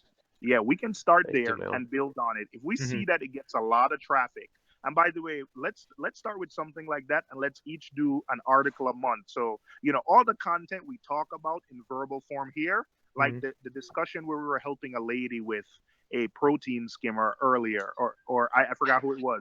Someone with a protein skimmer. Let's put that in an article. I think Devin does that, where people email him questions and you answer on video. But turning that into an article, that's easy to do. We can start there and see where it goes, and that's something I'm already doing now, actually. Like even on my site, half the time, it doesn't happen 100% of the time, but a lot of time if I do a video, I'll do a quick write-up on it as well. So I kind of use the content on my website as well as the video. Yeah. What do you think? What do you think, Rico? What do you think, Rico? I mean, obviously you got to start somewhere, I definitely think, how I am, Nick. I mean, I'm not jumping on the first thing smoking. That's for sure. So I really, I would definitely want more, to really talk about it, and, wouldn't mind, talking as a group about it, obviously not airing our stuff out in the, open about it, but, having a private conversation and talking and getting more in depth with it and stuff like that. It's definitely not something, I'm against. Yeah, I think one part for making that actually kind of work would be where if there's something that the person doing reviewing is something they actually liked and wanted, because I wouldn't necessarily want something if I didn't care for it, right? Because I'm not going to say I love it if I think it's a stupid product, right? Well, that's kind of where I'm at. Like, I'm not gonna. I'm not gonna. Because like most of us, we're we're kind of like a YouTube personality. We're presenting ourselves and our content, what we like. So for me, I wouldn't want to promote something if I thought it was crap, because that just is like terrible for me, right? Well, that's the thing. I don't want to sign off in anything that, first off, that ain't gonna do what they say, what it says it's gonna do. Second off, because at the end of the day, let's face it, all we have in this world is our word. You can promise whatever, this, and that, but your actions are going to say a lot. And for me to sit up here and hold a product and say this, and that, and I don't even use it or wouldn't use it, I don't think I would ever do that, to be honest. I really don't care if it was 6 figures involved, 7, 8 figures, 9 figures. At the end of the day, because I feel like I could go further in life just being me and being honest. Not saying that this world is an honest world, but I'm not trying to sell my soul down the river just for a buck neither, or to talk about something that I'm not willing to use, or it has the potential to hurt somebody else or their system when it comes to the marine hobby. Do you guys understand, what I'm saying? Yep. I think you'd get that option though, Rico. That's the thing. We're not saying that you have to do positive reviews for companies just because they approach you. You can choose to do them or not as well, right? Yeah, exactly. Well, no, I totally get that. I get that. I'm just, saying that that is the reality, though, of anything you do. Is you're going to have to understand that you're going to have to turn down stuff like that if you're not on board with it, or you don't believe in something or whatnot. It's going to happen. People are going to approach you, and you know, I'm just saying how I am. You know, if I'm willing to try things, you know, I'm willing to see, you know, and even if it has some negative, you know, negatives about it, but it's not, you know, whatever, that's fine. There's a lot of things in this hobby that has its downsides too. It's not all positive. So let me clear that up, you know, real quick as well. You know, everything, you know, too much of anything could be a bad thing as well, you know. But I mean, you have to have the integrity. You have to be legit. Otherwise, like, especially if you're gonna do this long term, right? Like, like people know if you're phony or you're lying, if you're BSing, like that's gonna come across. Exactly. I mean, it's like this. If you tell one lie, well, then you got to remember that lie. And for me, I'm not trying to remember that. I'm trying to remember that I need to, you know, put my pants on and zip it up before I walk out the door. That's the only thing I really need to worry about. You know, I don't want to remember if I told a fib and then I'm sitting there talking to somebody else and say something totally different. I'd rather just be me and just be honest with myself about things than, you know, like Devin said, you know, the integrity and, you know, like you said, all you got in this word is your word. And if you do a good job at what you're doing, and you should be all right in life, you know, or whatever you might do or be asked to do, or, you know, propositions coming your way or whatnot. I've you know, I've got product and people ask me already, and I tell them that, you know, if you want to give me something and you want me to try it, just understand that if I make a video on it, that I'm going to give my honest opinion on it. You know what I mean? So it's up to you if you want to give me something. So first off, if they still want to give it to me, then they believe in it, and that's where I'm at. They truly believe in something if they want to give it to you after you say something like that.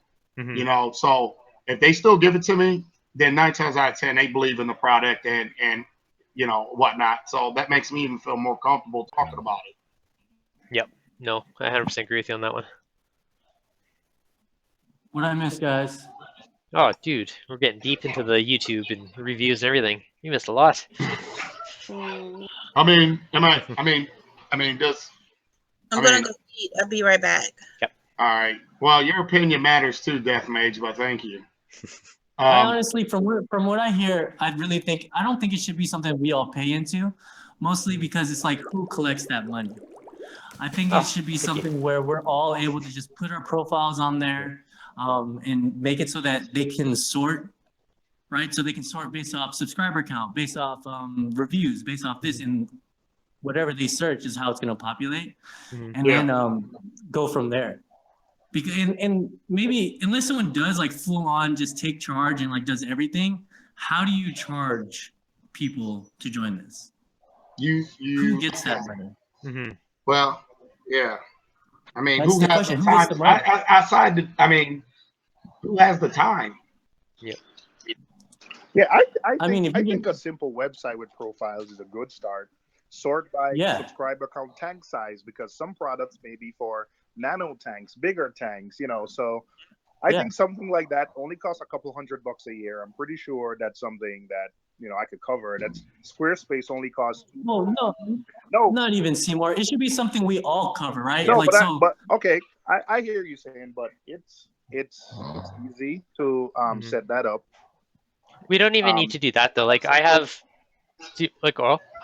3 different web servers. I host lots of websites. Like other than the domain name, that we could do it super cheap as a test. So hey, that works too. Yeah, profiles. You just right now just list subscribers, a little paragraph about your tank, some pictures, some of the corals you have, and you know, start there. Let me. So basically, we would or whatever. So what Nick's talking about, everybody's talking about, is basically combining everything into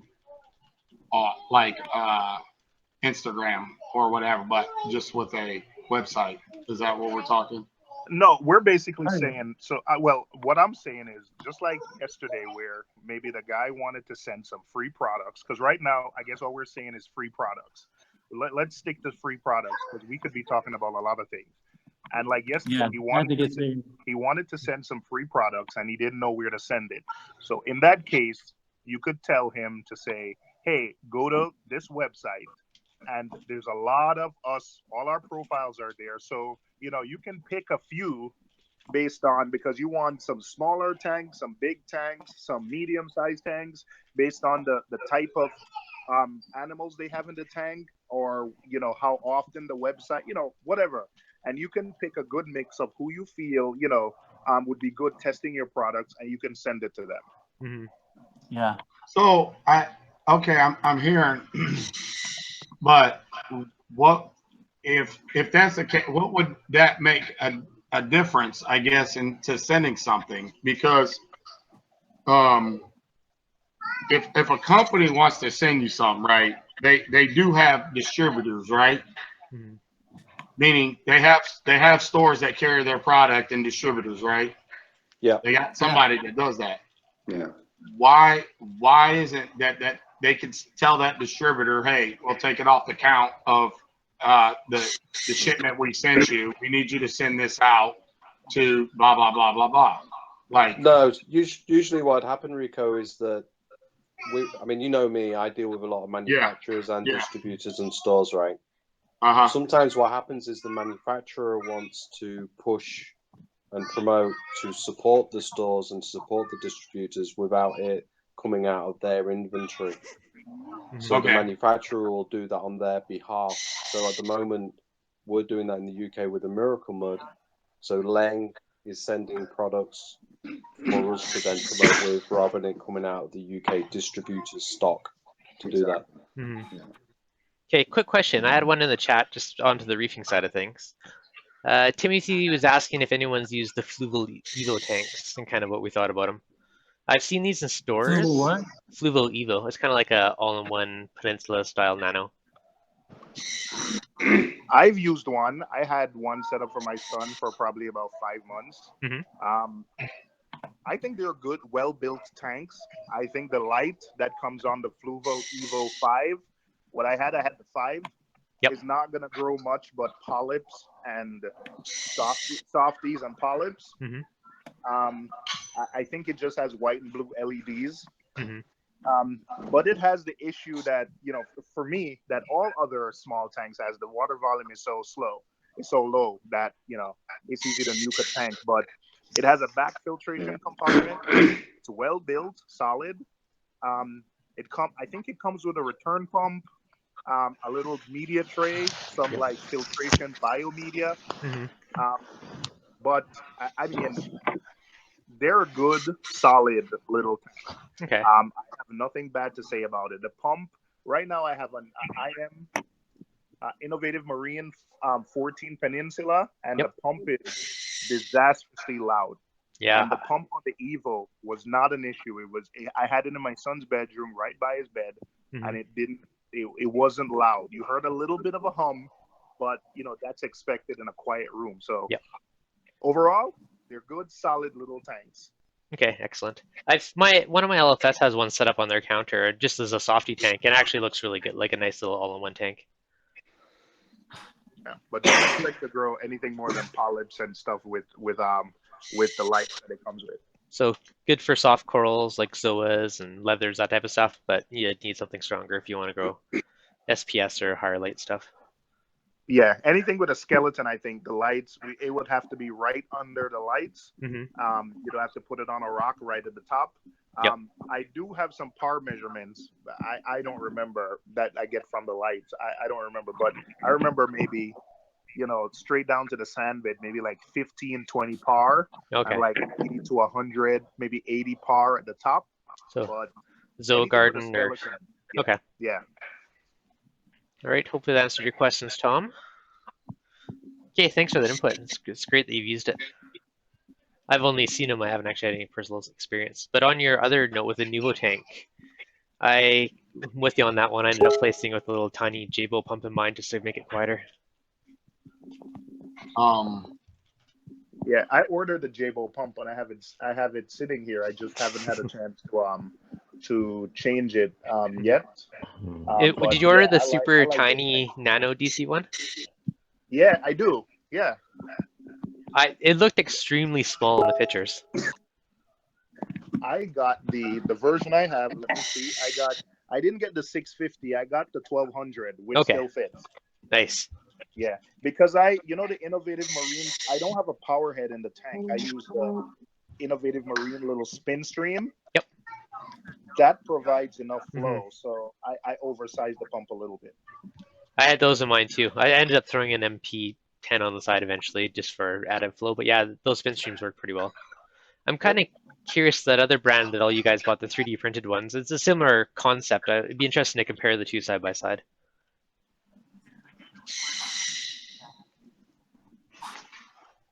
Love to see that. One last thing about these little nano tanks, the algae reactors work well on them. I built an algae reactor based on the exact video that Marine Depot posted a while ago, and it keeps. I mean, I put kalkwasser on a dosing pump that I change every 2 weeks. Yep. But that's all this tank needs. No water changes. I mean, I have to dose a little bit of trace elements, but other than that, the algae reactor, nitrates, phosphates, with a little Aquamax reactor keeps nitrates, phosphates at 0. Yeah, looking good. I love Perfect. The tanks. Seymour, your tank is the bee's knees.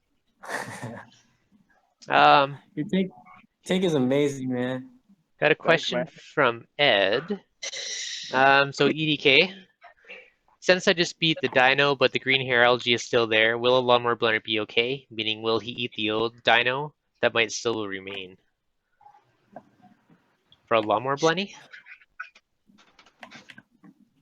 I'm not sure if they actually eat dino. I know the hair algae they will.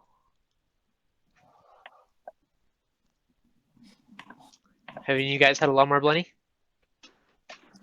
I had one, but it died. Yeah. When you ran out of algae? No, he never started. He just never ate. Oh, really? I think you'd have to supplement it. Like, you'd almost want to feed nori or some other stuff to the tank and supplement his diet, then he'd probably be okay. I was pretty bummed about that one. Okay, another question from Christopher. What should I consider or look for when setting up a low par chalice dominant tank? Do you have a more specific question on that, Chris? I mean, chalices can either be really low light, like 50 to 100 par, or they can be up to a couple hundred pars. Like, kind of depends partially on the chalice. I've had them in both extremes of my tank.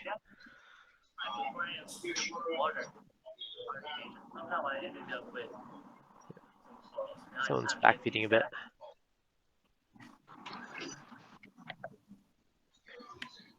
Have a nice Jim. Have a nice LB. My 180. Been there for 2 years. Nice. But yeah, with chalices it's kind of funny. Most of them are just sand bed. So in my tank it's around 100 par on the sand bed, and that's where they seem happy.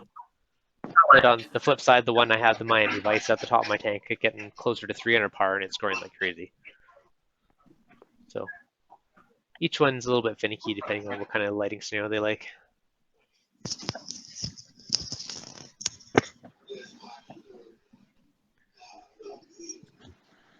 And shallow tank. If you get an adjustable lighting, Chris, you can always just dim it down and adjust it. So it depends what your lights are. Dave was saying he doesn't think the lawnmower blend will eat cyano or dino. Yeah, as far as I understand, they'll eat hair algae, but I don't think they'll eat the other bacteria-based stuff. Into the tank. Before we do that, we're going to dip the coral for 10 to 15. Oh. Watching your videos, Dave, Infamous.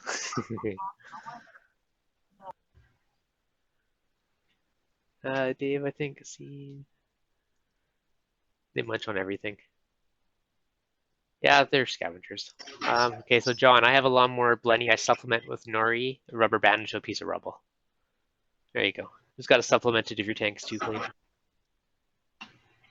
Even in mine, I had my urchin Same thing, I just didn't have any algae in my display tank, so I threw my sump for a while and let him clean that up for me.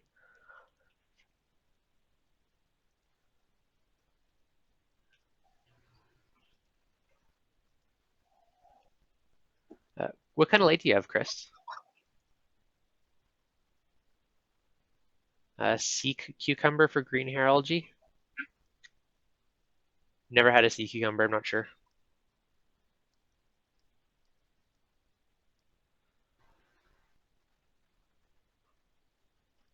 Yeah, so Dave confirmed no for diano and cyano, so they're not going to eat anything bacteria-based, just algae-based. That's for the lawnmower blennies. One a Senai. Yeah, Ed, I actually just borrowed a Senai off a buddy and tested my tank the other day, so they're pretty handy.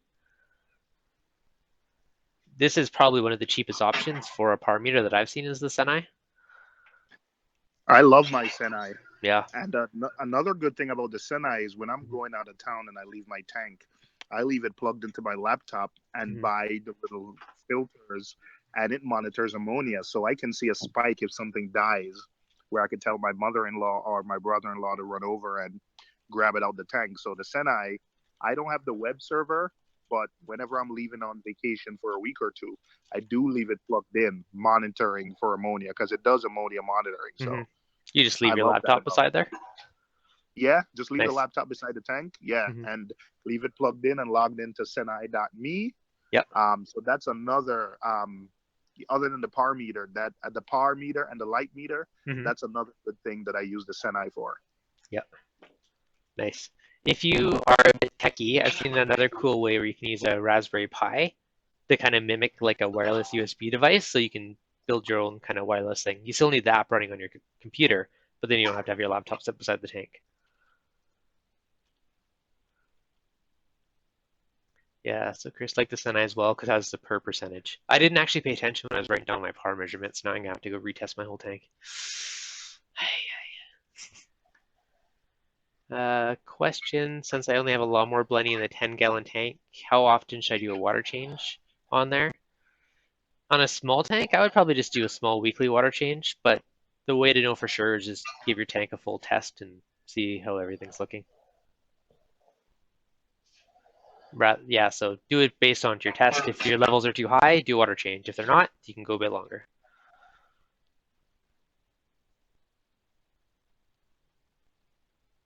Without bellow, you should be.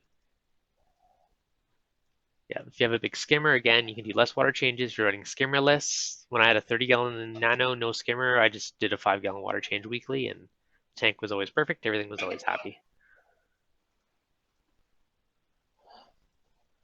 That's the one thing. Like every tank is different. Everything's going to be a little bit different, so it depends. Every scenario is different. So really testing your water is the only way you're going to know 100% for sure where it's at or how it's looking. Hey, 5280.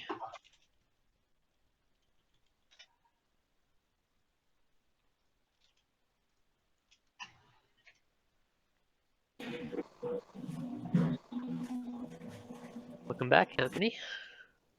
It's good to be back. How's little beauty doing today? What's up?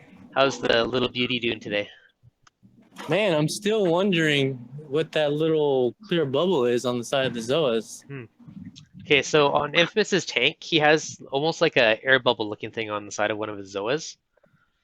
I've never seen that one before, so I'm not sure if any of you guys on the stream have.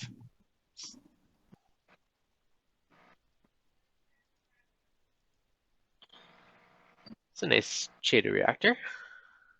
Yeah, man. I love this thing. Working pretty well? It's full. Yeah, it needs emptying. And here's the That's the Evolve tank? Peninsula 14. Nice. Yeah. Radeon 15. Nice lighting. And, yeah. Beauty. Bubble tip anemone in here somewhere. So is that, so you got anemone, bunch of softies. Nice. So you changed the lighting. I have some SPS that I got from Reefapalooza. Some purple Montes, a Samacora, and a It's another piece of SPS, but it's mostly softies Mhm. and LPS. That's your kids' tank? The one in the room? Yeah, it's my Nice. kid's tank. It's overfed, but the algae reactor, I mean, sometimes I cringe at the amount of flakes or frozen food Mhm. pounds, but the algae reactor does its job. No, excellent. Yeah, I've been pretty happy Water with. I do a 10-gallon water change once a month. So I basically, do almost a full water change once a month. And Yep. but it's not that the nutrients are high. I just do it to refresh.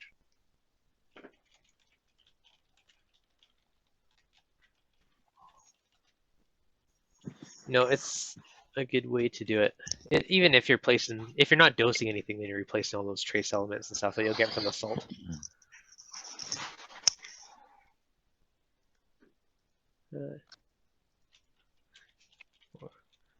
So in the chat, he was asking about where we get the LED strips. Mine were from Amazon. I think most people order them just from Amazon. Just, yeah, search for waterproof LED strip.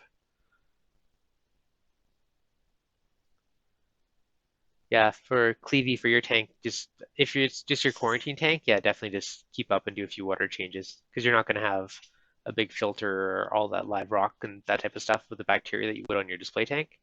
So definitely make sure you keep up on the water changes with the quarantine.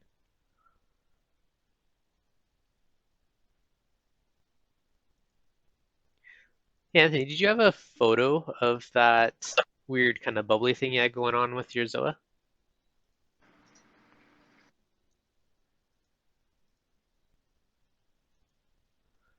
Jeez. No, looks like he's off. Beauty. So anyone in the chat, anything else for the reefing related questions? I'm just having a moment, baby. You have one of those days, babe. What's Having a up, moment, Dev? eh? Did you have a Steph just Sorry, go ahead. stubbed her toe. Oh, that's no fun. Yeah. Hmm. You were asking? You were asking that issues you had that weird little bubbly thing going on with that one Zoa that you got. Did you have a photo of that? I can throw. I don't, but I have the like a macro-ish shot on the daily vlog from today. Is it part of the video or is it a still image though?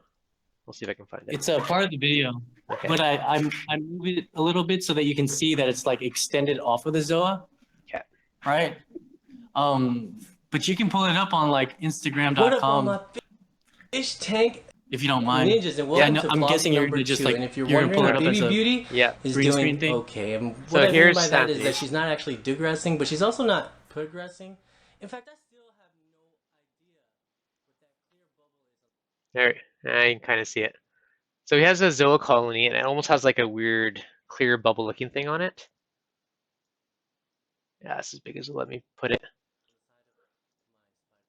So I don't know. I've never seen that on Zoas before. I did talk to Reef Guy 92, the other guy. He said he did see it before, but he did lose the colony after, so not the most promising response, but I don't know. Have any of you guys no?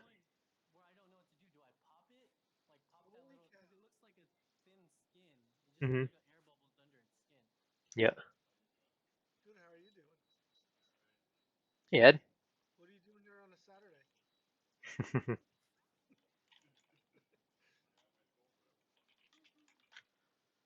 Saturday? So Christopher Williams is asking about amino acids.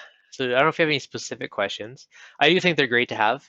I've dosed them to my tank for a while. I used to use the two little fishies, and now I started doing the Red Sea coral colors, which has some of that stuff mixed in. So I quit dosing the other one for now.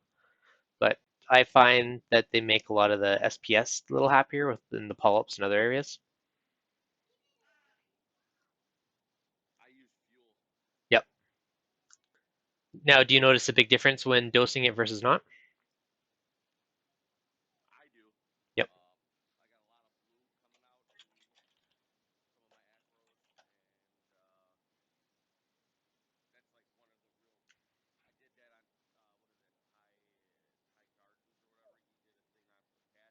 Mm-hmm.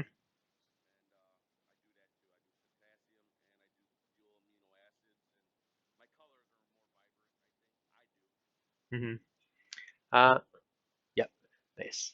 So Chris was asking, does it help with coral growth or just overall health? Mm-hmm.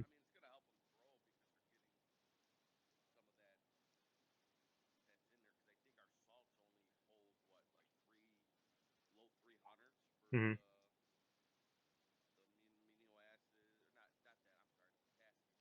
Mm-hmm.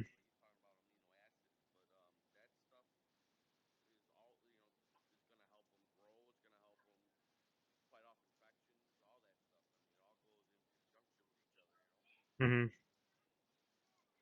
Yeah, as I've noticed my corals are happier and like better extension, polyp extension, a few things when I started dosing it. So I can't 100% say I pay attention to the difference on coloration, but overall it does seem to be a positive effect on the tank. So it's something I've kept on doing.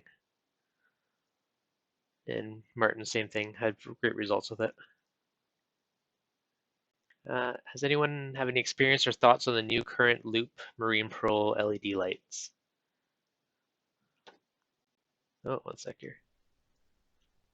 So the current Pro Marine lights, I haven't used the loop ones. I do have a buddy that is putting them on their office tank, so I can probably give you an update in a month or so, but at the current moment I haven't used them. I don't know if anyone else has used the current loop ones or not.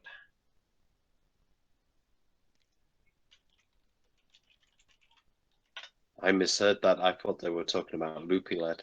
No. So I nearly just messed up. Yeah, I think it's current loop. I think it's their own way of doing some kind of controller. I know a bunch of their products kind of just like all hook up into each other. Have you heard of or used those ones? No, I haven't heard of the loop. I heard of loopy LED, which is a really expensive light, but I haven't heard of these loop LEDs. So yeah, I'll look them up. It might be a product that you guys have that we haven't got it. And I don't remember hearing about them at all myself. I'm kind of. Yeah, it's just the one guy I know they're doing on a display tank in their office, so I haven't asked him about an update, and that was about a month ago. So he might be using them, but I'll ask him for it. So hopefully it'll be good. I think I might have seen them on a marine video, or maybe a Magna video somewhere. Mm-hmm. But I haven't seen the current loop system is basically Current's new flagship thing that they're doing. What it does is it connects their lights to their pumps, whether it be a wave maker or a return pump or whatever, and they all work in conjunction. You have one controller that controls it all. Okay. Really? Yes. It's if one thing goes bad, that it's going to take everything else out with it. Basically, yes. I mean, you can control them individually, but you also have the system that you can control them all. So, say for example, you have the wave maker, the return pump, and all that, and the lights. Say for example, at 6 o'clock, you can have it where when the lights are dimming, the wave maker goes in. It's just like you programming the Apex to do stuff like that, but they just have it in a package deal. There, Dave just said it's like a baby Apex. Yeah, I think it's sort of like how Ecotech products, when you have the light and pumps and everything, and you could probably hit a button on maybe the lights. No, I'd say it's good, but yeah, it sounds like exactly like Apex, like a smaller version, but you would definitely not want to put your return pump or something like that on there in case that went bad. You would want that on your house, on its own outlet. I think they communicate wirelessly. I think everyone's doing this now. Max Spec is doing it. I think Ecotech has it for a while, but everyone has. Whenever they make products, they all connect wirelessly. So I don't think they actually plug into each other. I think it all talks together wirelessly. Okay. Well, but the power source would still be on a power bar or what? No, everything has its own power source. It's just they just talk to each other wirelessly. Yeah. Oh, okay. That seems interesting. Yeah. Yeah, I just had a quick look on the website, and it's like an app that you can get, and that's cool. You can control everything. But I was just looking at the LED, and for me, the spectrum's a little bit off. it's a little bit high, like 450, 460 nanometers, nanomoles. Mm-hmm. So they're not down in the. They've got dual spectrum on the blue, so they're using a dual spectrum actinic, 445 nanomoles and 460. So they're not really getting down to the 380 anywhere near that. So yeah, but it looks a nice light though. Yeah, it's attractive looking light. And I Everyone like the seems to current be. products as well. You know, I use their flow meters, which are really good. So When I was at Reefapalooza, even Hydor that makes pumps is also doing a light and is also doing like a hub where you log into an app and you control everything and you could put into feed mode, and so everyone seems to be doing this type of this type of your Integrated lights, the controller. pumps, everything. Yeah, talk to Well, me. something like that, definitely. I see that doesn't, to me, that doesn't seem like it takes rocket scientists. It seems like that would be definitely a good product. I mean, easy enough.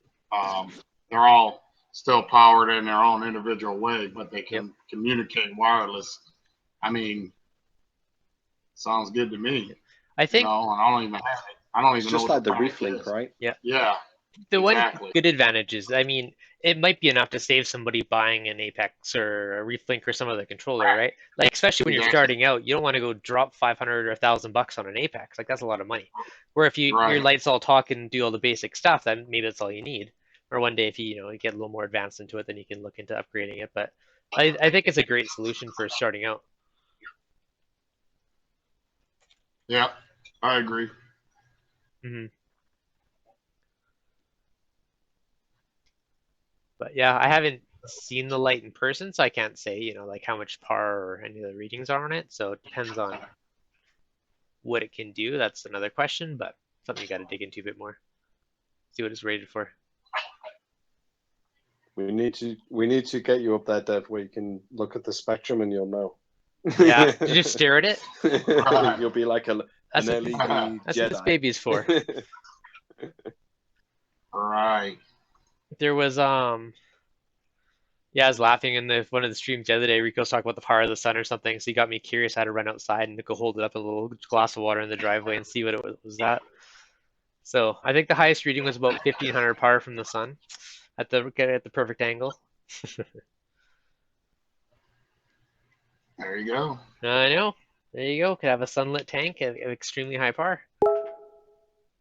Hey, does it out there? I mean, think about where some of these reefs are out there in the ocean. You know what I mean? They're getting baked. No, well, compared to our tank with a few hundred PAR, and then you look at some of those and it's like crazy high. So. Yeah, exactly. Yeah, I was in Jamaica a couple years ago, and I went to like an area where some corals were, like a little lagoon. They were just a couple feet, but yeah, they were probably getting baked with sun. But interestingly, everything that was close to the surface seemed to be like brown. I don't know why that is. It's the stuff that was a few meters under that had a little bit more color. Anybody could tell me why?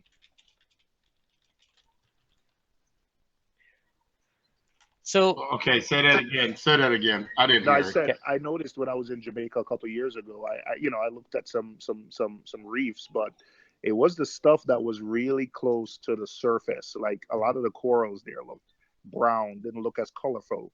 And then when you went out a little bit further, the stuff that was a few meters below the surface, that's where you saw a little bit more color.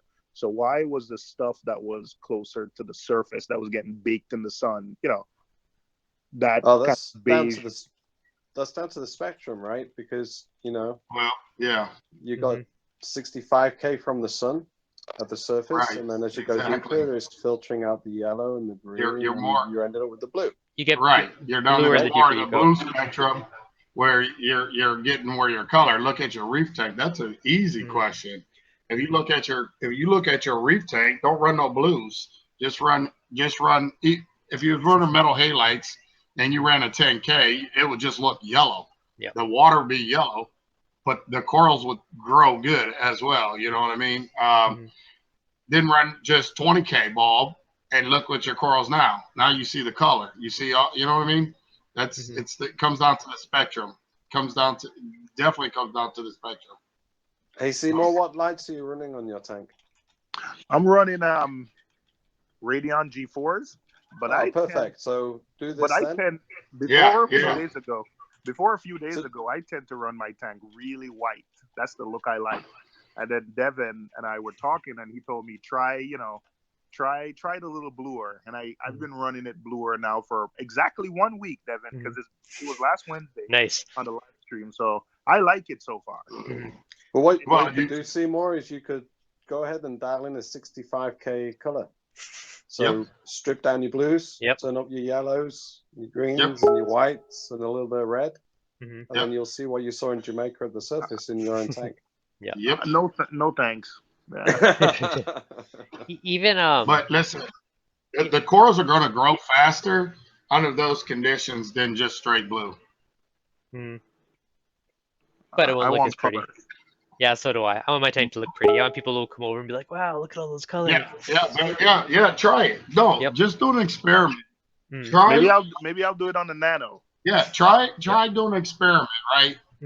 Try to get the same whatever par. Let's just say par if you got a par meter, whatever. And put 2 corals in the exact same spot. One in your main tank, one in a tank that maybe you could just plumb in next to it.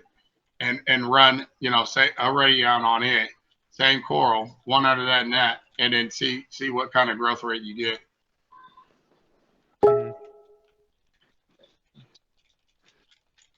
No, I've heard that from I've heard that from a few different people. No, it is true though. I've heard that it doesn't look pretty, but it grows way quicker. I've seen a few videos. I'm telling you right studies. now, It's true. Sanjay is not a look pretty type guy. Yeah. When it comes to his reef versus Mike Valletta. Mike Valletta is definitely a blue guy. He's not worried about growing, and he says it on one of his videos. It looks good. You're going to get way slower growth than you are running a 10K or 65, 10K, 12K, 12 whatever that Sanjay uses initially to grow out these corals quick and big and fill in his tank. Look at Mike Palletta's tank and look at Sanjay's tank. Sanjay just had a crash, but still look at Mike. Mike is a hoarder. Corals don't grow as fast, but they're very pretty and colorful. And Sanjay's tank is these bigger than your head corals, quick. You know what I mean? Yep. And then you can worry about coloration, and that's what I try. When I was running metal halides, that's exactly what I did. I run a 10, 12K bulb for the longest. Then you go to a 14, so I still filling in, getting that growth after they start sprouting and doing their thing real quick. Then I went to a 20K bulb to get that color in what I want to look at. How long did it take them to color back up once you changed the bulb? Rico? Yeah. So wait. Dave's asking for sauce. No. So when you go from high growth back to color, how long did it take to actually gain all those colors, like the nice pretty colors back? You want to email? You want to email me? Yeah, fine. I'm curious. I'll email you later. Now you're asking for sauce, Dave. Yeah, that's too top secret for the stream. That's like asking a wizard to tell you his secrets, right? Yeah. Fair enough. Rico's like, Mike, broken. I debated that actually. Like even in my frag kick in the sump, I'm like, oh, I could do that and get more growth, but I'm like, it won't look as pretty, and no one will want to buy frags from it. Well, and you know what's crazy is a lot of people don't want to buy frags, right? That ain't all colorful. It's true. That is the stupidest thing I would ever, me. I don't. You know how many browned out sticks that I, give me that, give me this, give me that, give me this. You know what I mean? Like if I, walk into a store because I know what their potential is about to be. Here's some but hidden they're gems. letting it go for $10, $15 when it's like a $65 frag and stuff like that. Yeah, come on. I mean, people pass up gems all the time. They want something that's already, like a home wrecker. And you want to really pay $1,800 for a home wrecker for a frag? Are you serious? Madness. Come on, man. Listen, you guys can do it. You know, you guys can do the exact same thing as anybody else. Like ReefDudes, you know, you want, you know, your stuff colorful and this and that, and you know, that's where you're working to. That's great. Most hobbyists don't, because they just want that, and they'll spend that kind of money, but they don't even know how to keep their nutrients level, their spectrum, or anything. And it's like, why would you spend that kind of money, first off, and you don't even understand the hobby in that way to, you know, to even sustain that kind of coloration. Second off, you could buy that same frag that ain't all, you know, that's already done for you for a heck of a lot cheaper, pennies on a dollar. You know what I mean? But yeah, well, when I used to go to you some of know, the stores, like some of the LFSs, like they don't have very good lighting, and there's no potential to coral. So I have a UV flashlight, and sometimes I'll bring that and just check out the corals, and like there's tons of hidden gems you can get out there if you know what to look for. yes, if you know what to look for, there's tons. There's a lot that you can honestly gain by taking those corals that, you know, and doing it yourself. I feel like it's a lot more funner doing it yourself and learning how to do it versus paying that kind of money. You pay $1,800 for something like that, get it home, lose all its color, or potentially die. I mean, oh, that would hurt. That's that. If it costs you $20, it's not the end of the world. If you spend hundreds of dollars, that hurts. Yeah, I mean, but you know, and I don't knock the guys for doing it. I mean, if I sat here wanted to color up every my stuff, don't sell nothing, get it in, don't sell nothing for the next 6 months, just focus on getting those things at their sharpest point of coloration. Oh yeah, I'm definitely gonna raise the price. I don't know about no $1,800, but I definitely are gonna, you know, you're gonna definitely pay for it. I don't knock those guys, because at the end of the day, it takes time. It's your time. So if it's 6 months out before you see $1 from it, that's, you know, that's a long time that you're not making any money. You know, so you got to take that in consideration. It's not that they're wrong for doing it. Some are, you know, obviously are. But it depends on the yeah. I mean, it depends on the person buying it. If to them they have the cash and it's worth it, fair enough. If it's not, then don't buy it. Like, well, and that is true too. You know, there's always somebody out there willing to spend that kind of money, because first off, A, they got it. You know, B, who knows? They're just crazy or not. I don't know. But yeah, no, and you know, they're not wrong for, you know, whatever. If that's what they feel that it's worth, and that person that's buying it thinks it's worth that, then, you know, it's all good. I like to sleep at night no matter what I do. I guess just because of being it so long and knowing, you know, stuff, but I definitely would charge, don't get me wrong, but there definitely would be a cap and how much what I would, you know, consider something I would be willing to spend. You know, I kind of look at things like that for myself. But. Yeah, well, it's your own perspective, right? Like, what would you pay for it if you were buying it? That's kind of how the home wrecker? Yeah, exactly. I'm just saying, using one coral as like the home wrecker, you know. Yeah, I definitely spend quite a few $100s on it, you know, a couple $100 for sure, on something like that, or, you know, whatnot. Actually, that thing's cool looking. You don't spend that money though unless you can keep that color. So meaning you're gonna have to make sure you know what you're doing in your tank, and you got other corals that are at that, you know, that coloration level. I mean, to keep it, you know, your parameters are all in check, your spectrum's in check, everything's in check, you know. Yeah, that's some crazy colors on those. You let me know if you ever get some going. Oh, there's always hidden gems. I always got stuff that's. We just got to figure out how we ship that over to Canada. I told you I need to get that drone together in a boat. Yeah. And I should be able to drop ship it. Excellent. Might need to invest in better batteries on that baby to go the distance, but you know. Yeah. We'll definitely have to hook up some kind of mega backpack battery on it or something. Little solar powered drone just flying over.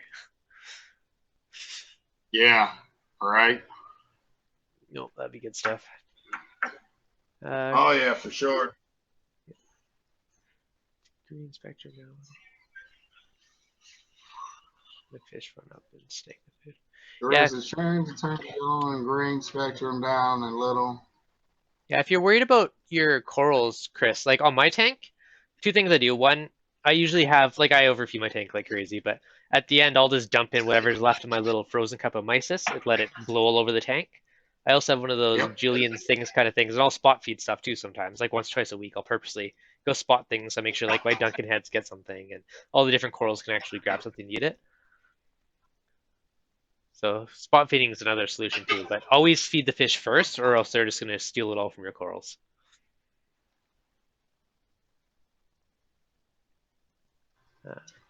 These still get algae, yep. Green algae or cyano. Let's see. Good old green cyano. Is green cyano a thing? It is, isn't it? Yes. Okay. Yes. There's one spot in my tank where I get the tiniest little bit of it.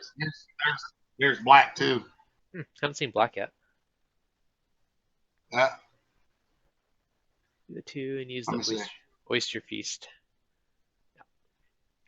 Yeah, any of the frozen stuff with smaller particles is good for corals. But usually if you use a thaw and there's that kind of juice left over with little bits of random particles in it, that's the kind of stuff I spray on my corals. And sometimes I'll turn off the flow too to make sure it sits on it and they have time to absorb it.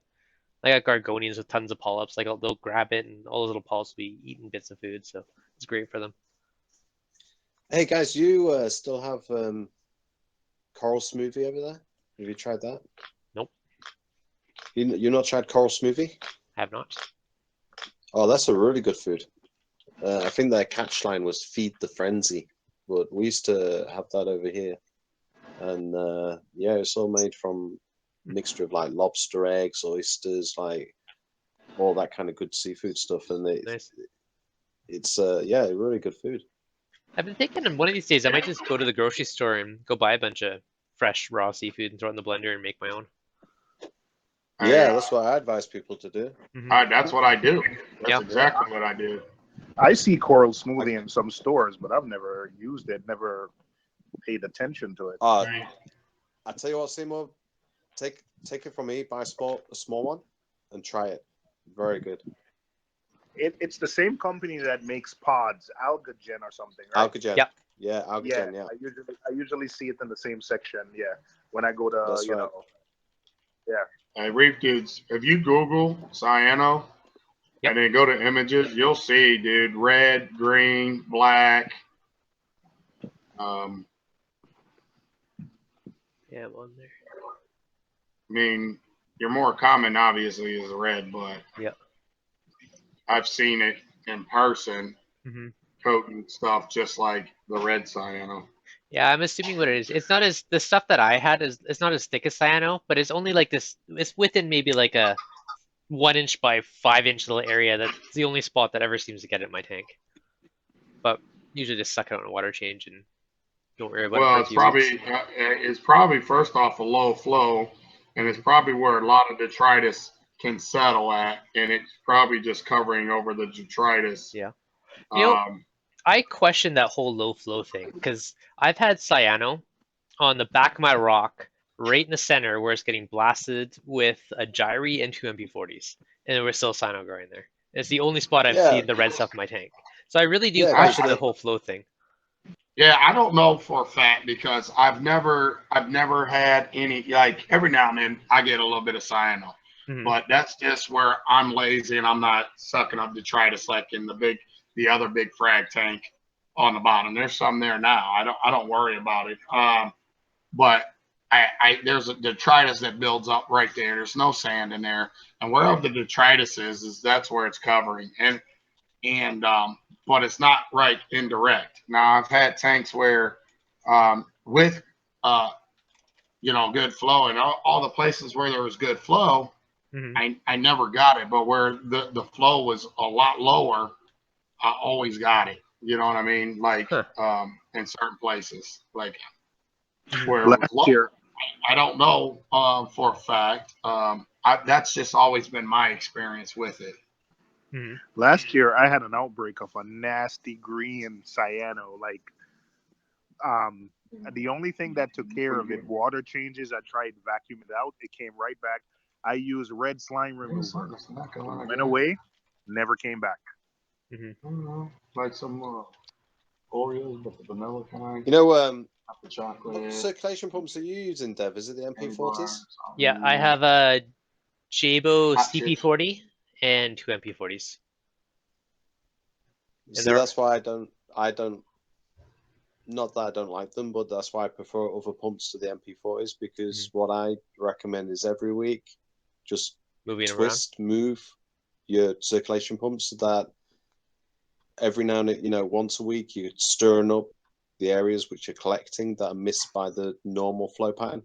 Mhm. So you alternate your flow every week, and then you don't get that constant build-up. But what I see is, you're saying that it's weird that you get in the cyno just where your circulation pump seems to be blasting your rock. Yeah. It hasn't come back in a long But time, but that's where it was for You've a got to while. remember, like, what you're doing with that as well is that it's blasting the rock, so it's pushing water and it's pushing the things in the water into the rock. Do you see what I'm That saying? makes So sense. it's Yeah, that collecting makes there sense. because it's hitting it, pushing it deeper and deeper in your rock. That's a very good So point. that's another reason that you Mhm. can get it in an impact area as well. It's trapping all Yeah, that that- bacteria that- into the pores of the rock.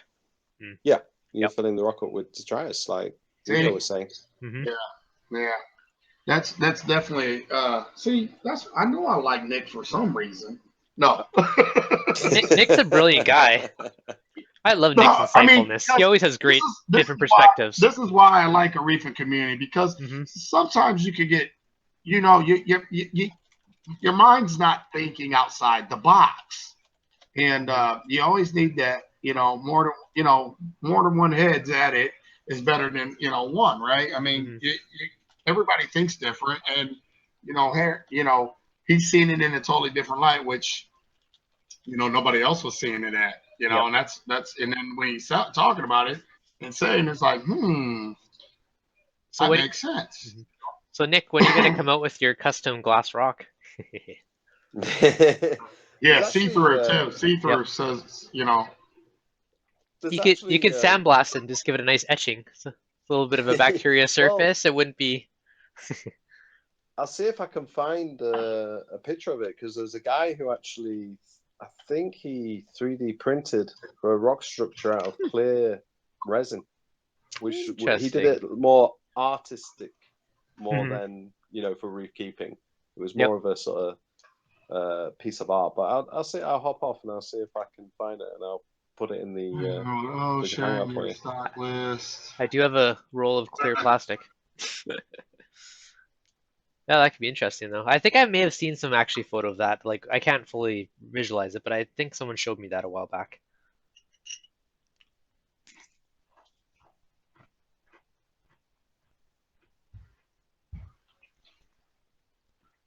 Yeah. So Johnny, you're asking about your zoas that haven't opened up yet. Another thing too, if there is any little creatures that are annoying the polyps, that could be too. So if you haven't dipped it, sometimes it's worth giving a quick dip.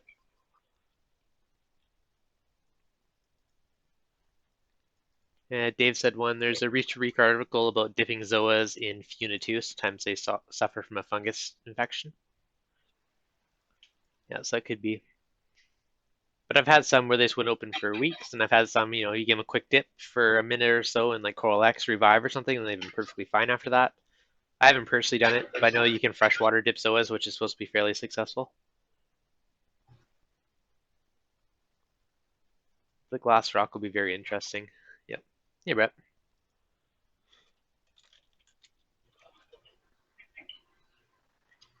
Yeah, Nick's whole thing too with the glass rock is how most people use it because of it's porous, but that also has the negative side of that porous could be trapping the bad stuff as well as hosting bacteria, the good stuff.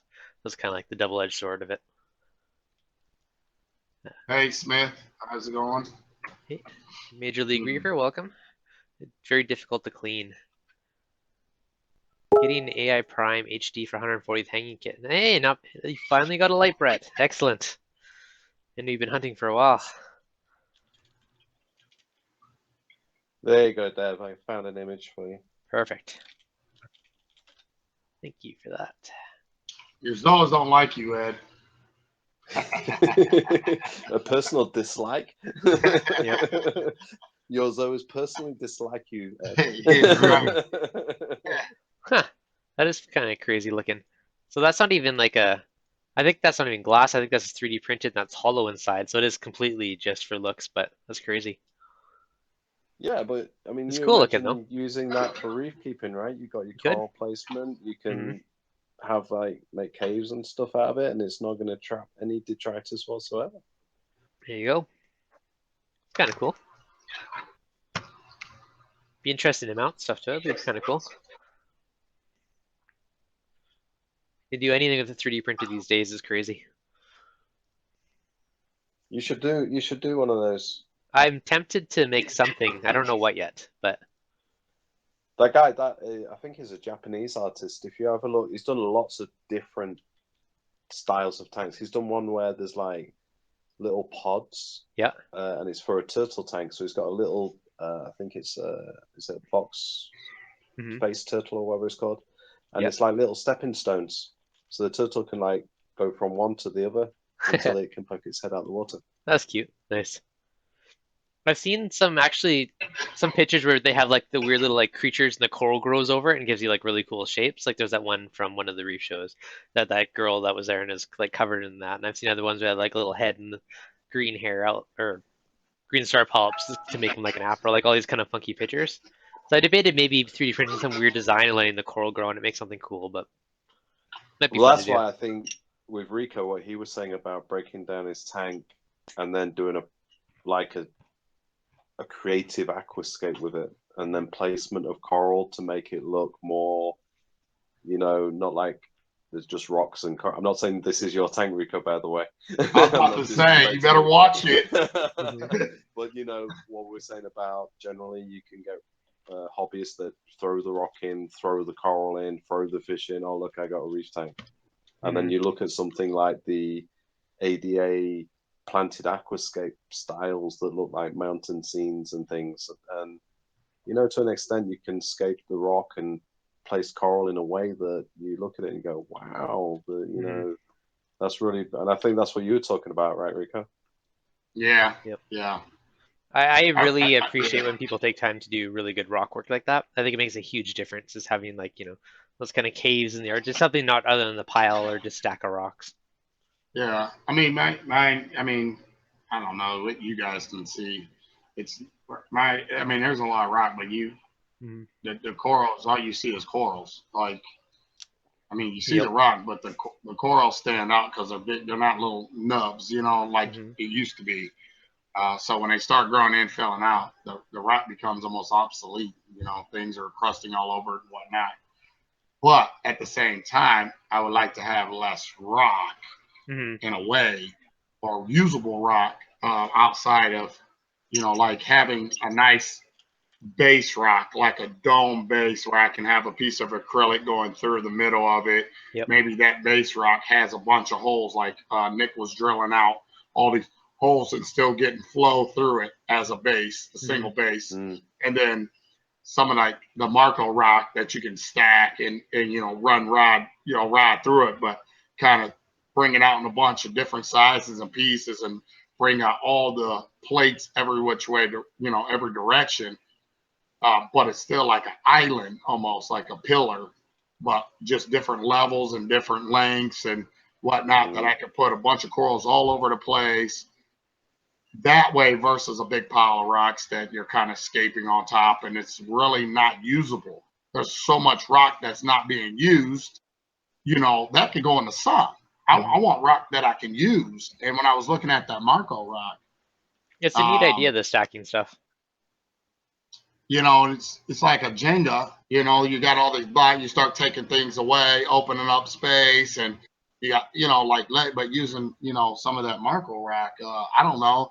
I just had a bunch of things going through my head like, man, that'd be awesome. I could do like 2 or 3 of them in a row, but, have it all different directions or have one kind of connecting to the other And I don't know, man. I would like to try to, do something like that. I wouldn't mind tearing down this system and doing that. That's for sure. Tear it down in a heartbeat. Wouldn't think twice about it. So Brett's I think that's the tank. fun of it though, Rico, because it's like, if you think about it, an artist, does he only just paint one picture? A sculptor, does he just sculpt one statue? There's a point in which you've done your tank and you think, I want to do another one, but differently, right? Exactly. One thing, I need a new canvas. One of my buddies is getting a new tank soon, and we're talking about doing some crazy stuff. Like there was one picture floating around with like this big floating reef, where we're talking about how we could use like this stack style thing and get like acrylic and build it out and then cover it in rock and build some big crazy overhangs like halfway across the tank. And well, that's kind of what I'd like. Even something like that, man. That'd be cool. Listen, there's so much I would love to do. So Brett's Reef Tank's asking if you've ever used Zeovit in your tank, or what are you doing No, for I dosing? have not. Okay. I'm not doing anything for dosing. I do not use Zeovit. Only thing I do is run a calcium reactor, and I do test for other trace elements. Do you dose any trace element, or just 100% from the calcium reactor? What's that? Do you dose anything aside, or just 100% calcium reactor, and that's all? No, I mean I keep levels where they need to be. So whatever trace elements need to, if it needs a little boost or something, but that's very, very rare. Yeah, so this is a pretty cool photo of this one, where they have like a huge overhang, and it's just like a big cave underneath, and all the corals floating above it. So I think we might try and do something like that in my one buddy's tank. So it'll be cool if it works out. But you can do some pretty neat stuff.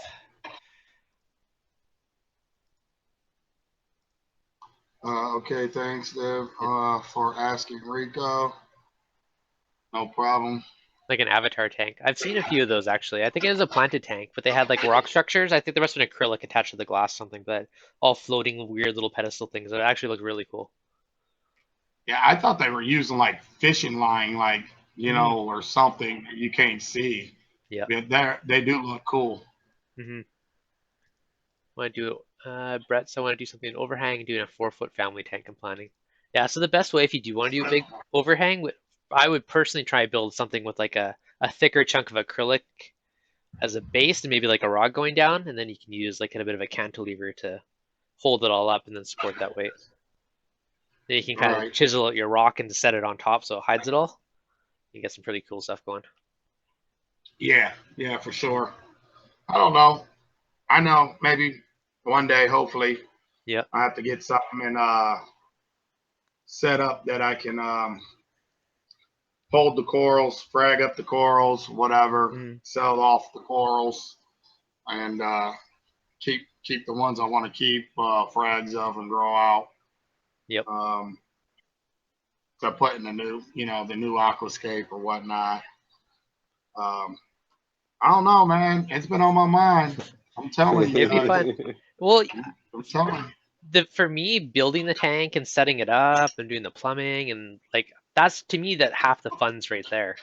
Like half the reason I have so many DIY projects is because I love building stuff. Like you kind of need something to challenge and be creative with.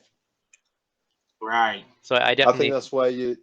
I think that's where for a hobbyist, a lot of the time that is the challenge, is to get a picture in your head. There's something different to what you've done before or what you've seen somebody else do before, and create that and achieve that. When you can stand back and the picture in your head is in front of your eyes, that's a whole lot of accomplishment right there. Oh, that's huge. Yeah. What's going on, Nick? What's going on, ReefDudes? Cav, Rico? Hey, how are you? What's going on? Hey, how are we doing, TMG? Good. Headed home. Hey, Dev, what did you mean by cantilever on the overhang? Okay, so basically like a big C shape. So you could have a flat piece, You mean like a vertical. the foot? Yeah, like essentially like a foot. That way it's, because when you have weight on the front, it's going to push it down. So instead of it toppling over, you have that kind of big foot under your sand bed to balance it out and keep it up. Yeah, I was going to say, because I know some of the ceramic guys over here, and that's how they do it to create those long overhangs. Yeah, that was kind of my thoughts. This is we were talking about doing it in a buddy's tank. He's getting in a few weeks or a month. Used 6-foot tank. So Yo, I'd quite like Rico. to do one of those hanging aquariums as well. Sorry, TMG, go ahead. No, it's all right. It's all right. No, I said, Rico, you ever thought about a drop off? No, I'm not doing no drop off. I'm cool on a drop off. Rico's going to do an upside down tank though, right? Yeah, maybe something like that. That'd be cool. That'd be cool. An upside down tank? What the hell is that? you plant all the corals on the roof and light it from the bottom. I think you guys call them open bottom tanks. It's throw up a pic on the Hangouts. I gotta see that. Let me find you a picture.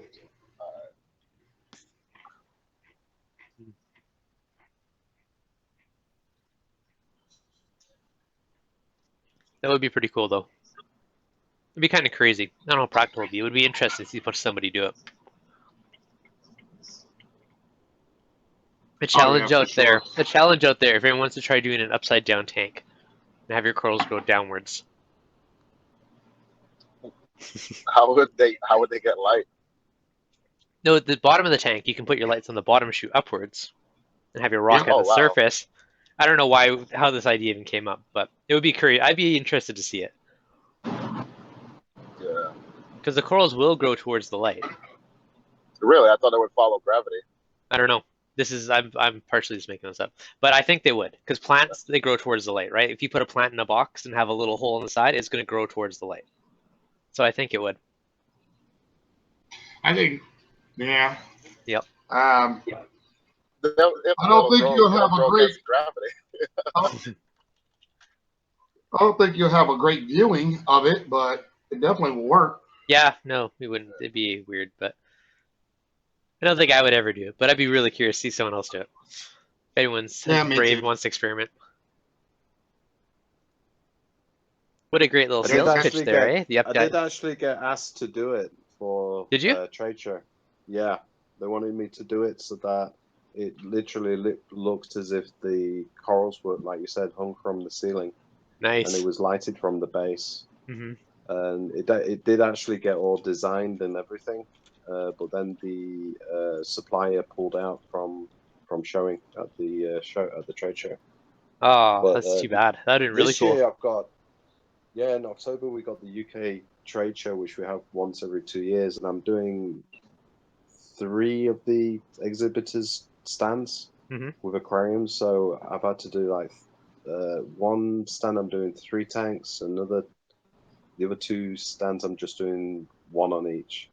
Nice. But one of them is for a company that supplies resin rock for the planted stuff. Oh yeah. And they've got one of my friends in the UK is the ranked #1 aquascaper, like planted aquascaper in the UK, a guy called Stu Worrell. Mm-hmm. So he wins loads of competitions. So he's going to help scape that tank with another guy called Dan Crawford. And what I've suggested to that company, which they're commissioning to do, is a stream tank. So with the planted, it's going to be a stream or a brook running. Oh yeah. And then into a lagoon with some shrimp on the bottom. So the tank's going to be angled down. That'd be cool. So yeah, a company in Germany called Panterai has done a river tank, but I haven't seen anyone do a stream tank before. So I think that'll be quite exciting at the show. I think it'll get a lot of attention at the show. So that'd be cool to do. Yeah, I remember when you were looking up that Panterai, that intense pump was using it for that river tank. That's right. Yeah, that's the one. Yeah. Mm-hmm. Hey, that'd be cool, right? I could live stream the UK trade show for you. Oh, definitely. You can see what our trade shows are like. I'd love to see all the crazy stuff you guys come up with. That'd be awesome. Michael will be there, and there'll be quite a lot of the distributors for the products, like the Ecotech distributors, and all those kind of guys there. Well, one of you two better live stream it then. You or Michael. You guys are committed now. Yeah. We'll have to do something. I think Michael will be it'll be his first trade show that he'll be attending, so I think he'll be doing some interviews and stuff with some of the different distributors, the companies and stuff. Mm-hmm. I know Leng from Ecosystem is flying over from America to attend. Leng Sai. Nice. So I think sometimes people come over for it from abroad. You were talking about Hydor before. About 5 years ago, I did a upside down drop off tank for high doors stand at the show. Upside down drop off. An upside down drop off. So when you looked at the side of the tank, it looked like a lightning strike. So it came down, went across, and then came down again. Okay. Huh. That was pretty cool.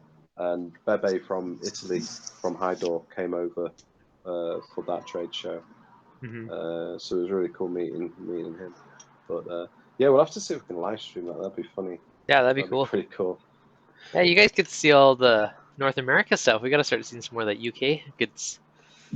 Well, you guys' creativity we were down there. really jealous because it looked like those guys had really good fun. So me, Paul, and Michael were like, okay, we've got to save up for next year. We've got to fly over and invade the British invasion of Reefapalooza next time. Nice. Well, let me know when you plan on invading, because I want to try and hit up at least one conference show next year. So see if we can This is rendezvous. it, because it was interesting listening to Joey and Rico talking about the different shows, because we were sort of saying, which one should we go to? Should we go to the New York one, or should we go to the Orlando one? So it was interesting listening to Rico and Joey sort of comparing the two. So yeah, I don't know. I think it also depends on the community as well, which one more people from Rico's Reef Tank were going as well, because obviously it's more fun if we go and there's lots of you guys there, right? Yeah, exactly. Half the reason I'd be going would just be to hang out with you guys, because I talk to you guys weekly on here, so I think it'd be a lot of fun. Exactly. Which one do you think, Rico, would be better for us from the UK to attend, the New York one or the Orlando one? New York. No, New York? Man. I think Michael wanted to go to the Orlando one because obviously it's in Orlando, so there's other stuff to do as well, right? Yeah. Well, I mean, that's a hard one because it's two different atmospheres. They're both were good. Don't get me wrong. I mean, but you gotta. I mean, do you want the Big Apple or do you want Walt Disney? You know, it's like that's a hard one to say. I mean, I feel no matter which one you go to,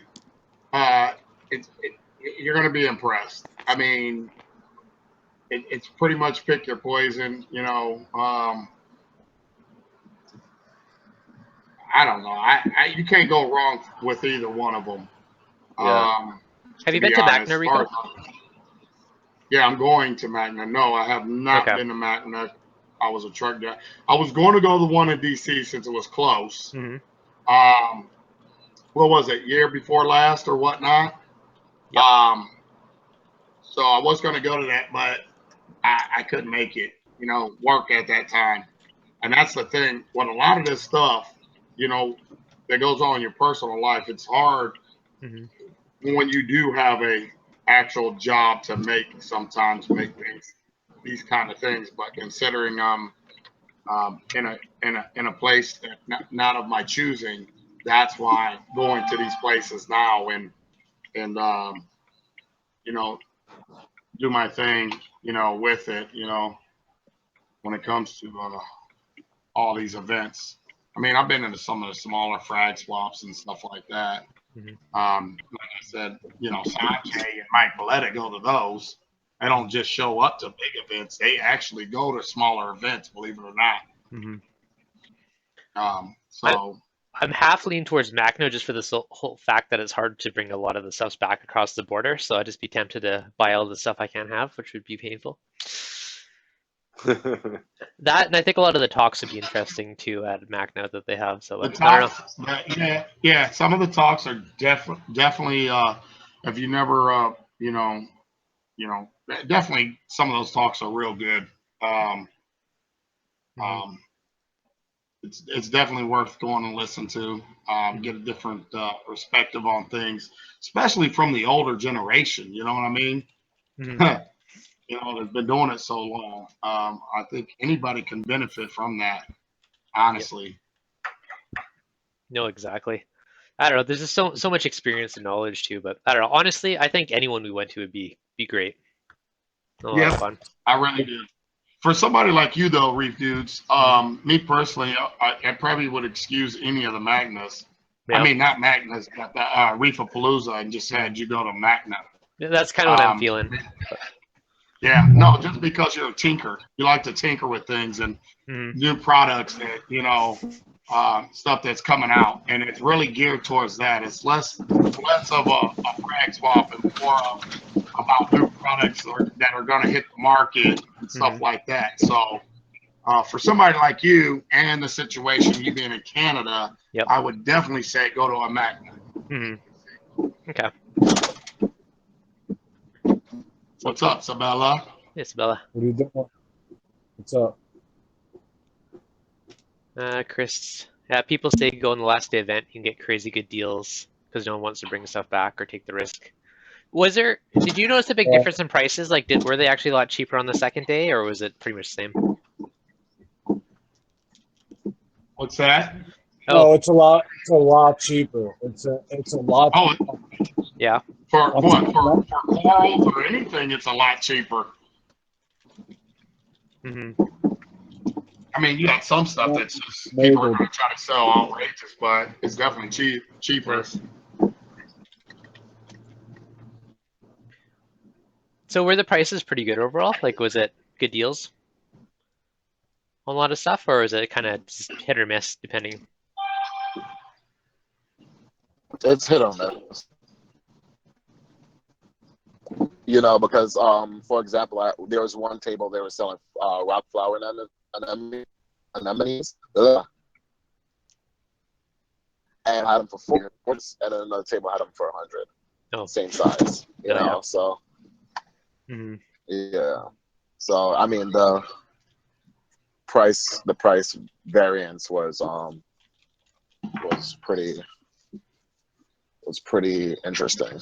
Well, I know for ReefDudes, though, I think next year, Billy Pipes and Scott and stuff were talking to Lou, which is, that runs the Reefapalooza stuff, for us to be able to have a YouTube booth. That'd be fun. Like for the YouTubers. So I don't know if you were here when he said that, but that's something that's definitely being put in the works. Okay. As well. Oh, that'd be dope. Yeah, that'd be fun. Our own little hangout spot. Yeah, well, I'll be doing my thing live. So it would definitely be a live stream going on at the booth and stuff like that. So, all that stuff for people that still can't make it for whatever reason. And everyone appreciates that, man. Yeah. I know if I was in somebody's boat and couldn't be there, I definitely would sit there and watch it live. Yep. Yeah. I mean, Nick, you saw the video. You saw the videos I put in the Hangouts, right?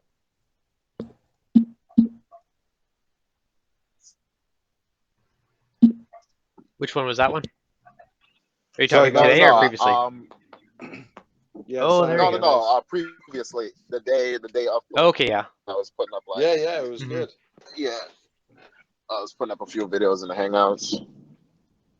No, it was really good, and to be honest, I really appreciated you guys that went to the trouble to do that, because I was thinking some people were walking around with a camera and they were already kind of going, "Hey guys, this is so and so," and "Hey guys, this is so and so," and I'm thinking, wow, they've gone to that event, and instead of just walking around enjoying themselves, they're making sure we were seeing stuff.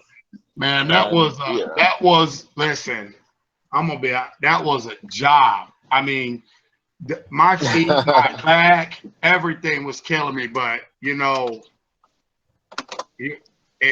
I was just trying to, for me, and I passed the camera to have, Simply Reefing and DC and my wife help out and keep that camera moving and whatnot live, because I was getting pulled in other directions. People want pictures, people want just to have the opportunity, to talk and whatnot. So but at the end of the day, I was glad when 6 o'clock was rolling around. Done. I mean, to be fair as well, I know a lot of people grabbed that camera and walked around with it. And Oh did yeah, a yeah. good job, but for me, DC Reefer really kind of stood out Oh a yeah. little bit. That you know, he really went down on that. He, you know, I actually personally thanked him because he really didn't like say, "Hey, this and so," and guys, have you got any questions for him? You know, and it was really like, you know, getting us involved. So that was really cool. Well, that's definitely the difference in live streaming and actual videoing. You know, Yeah. you know, there's, I mean, it's two different platforms on that note. You know, but yeah, he definitely did a good job, and he always does. To be honest, he really does. He's definitely grown and got real comfortable with editing and all that, which is, he also has a lot of help, you know, thanks to, you know, AR, or what is it, IR, inappropriate reefer, you know, has really helped him in molding him into that direction, and you know, helping him out a lot, which that's always, that's what it's about, helping. So No, it was good. It really gave me a sense of the event, and that's why I was saying to Paul and Michael, like, come on, guys, so we're going to save up and go next year, or what we do, you know? yeah. All right, Brinks. Yeah, man. The only thing for us though is we can't take any coral. We can't do anything with it. I know that's the hard part. It's painful. So it'd be like bittersweet. We can look at it, but we can't buy it. I know. Or we could buy it, we just couldn't take it home. I wonder, Nick, why in the UK they don't have anything like that, or why is it more, you know, happening more there, like frag swaps or doing a big event with the products that are available in the UK and stuff like that. They have tried a few times, Yeah. but the main reasons, I mean, Michael actually summed this up when I was talking to him the other day. The thing that we have in the UK is distributors. What you guys have over there is the manufacturers. So you've got Ecotech there. You know, you've got Aqua Illumination there. You've got Reef Bright there.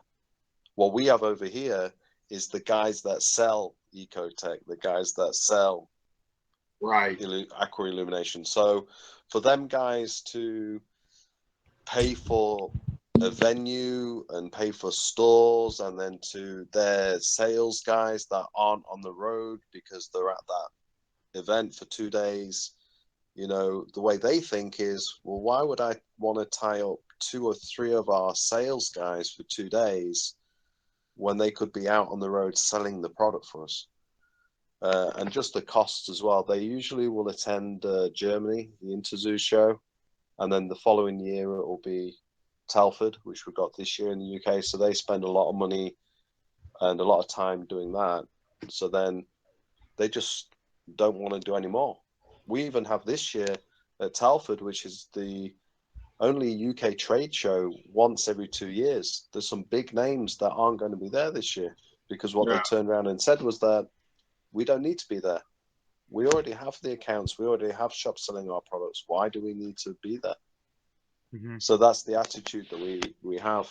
But to them, you think they would think of it as another way to reach an audience or connect with people.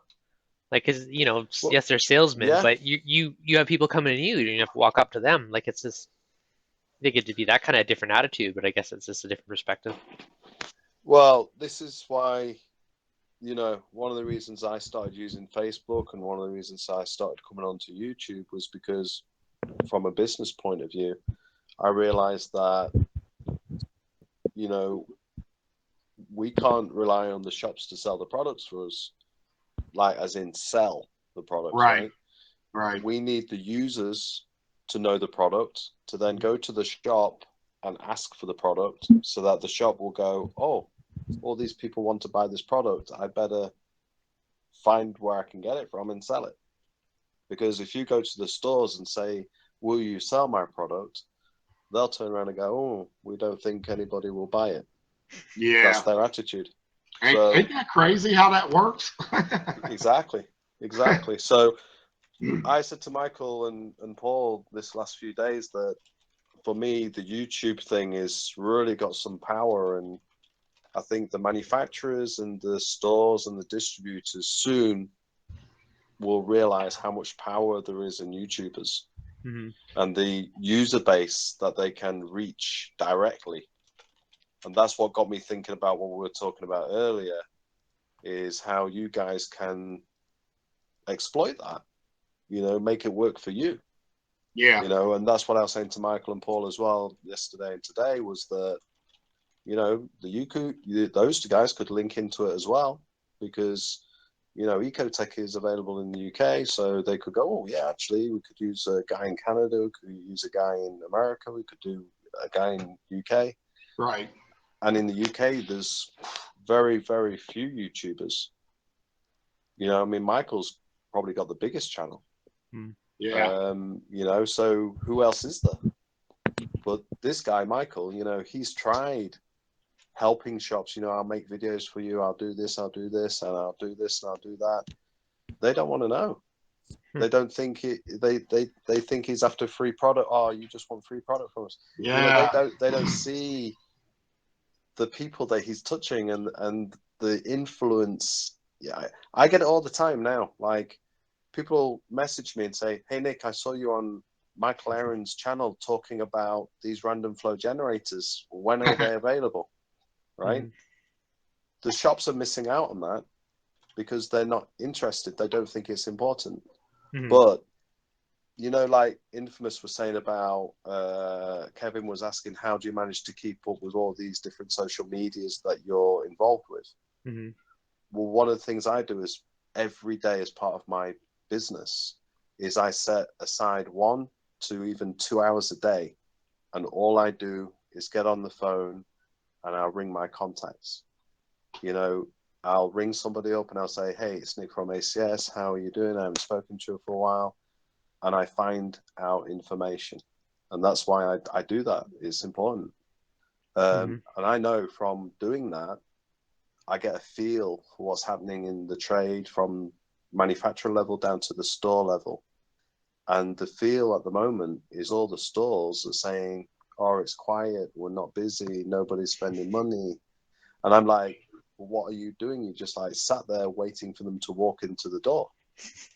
Why aren't you going out and selling product to them? Get them, grab them, make them excited about a product, but they're just waiting for that, business to come to them. And that's where I think, they're going to mess up. I honestly do believe that the time of the YouTubers is coming in this industry, in marine aquatics. I think it is. And that's why with what you're doing, Rico, and you guys, YouTubers and all of that, I'm sat here on my side, having just come into it, and I can see the potential there. I'm hearing it from my customers that are now coming to me, having been on Michael's channel with them and your channel with them, and they're saying, hey, I'm interested in this, I'm interested in that, I saw it on the YouTube channel. It's real. I'm getting real sales from that. Yeah. The hardest part is, for me, I don't, obviously, except the guy, the guys that are sitting here day in and day out or whatever, or while they're at work jumping on, it's not easy. How many hours do I sit in this chair a day, running live streams and whatnot, and all day, but every day. Exactly. But I seen the potential of, the reef forms dying out, and this is a reef form. It's where you can go and you can, have that one-on-one interaction, and you can talk about products, and you can talk about all kinds of things and get your, questions answered now. That's why I started it, going into a reef form and seeing somebody new, asking questions and whatnot, and somewhat being told off, because they thought they were trolling or whatever the case may be.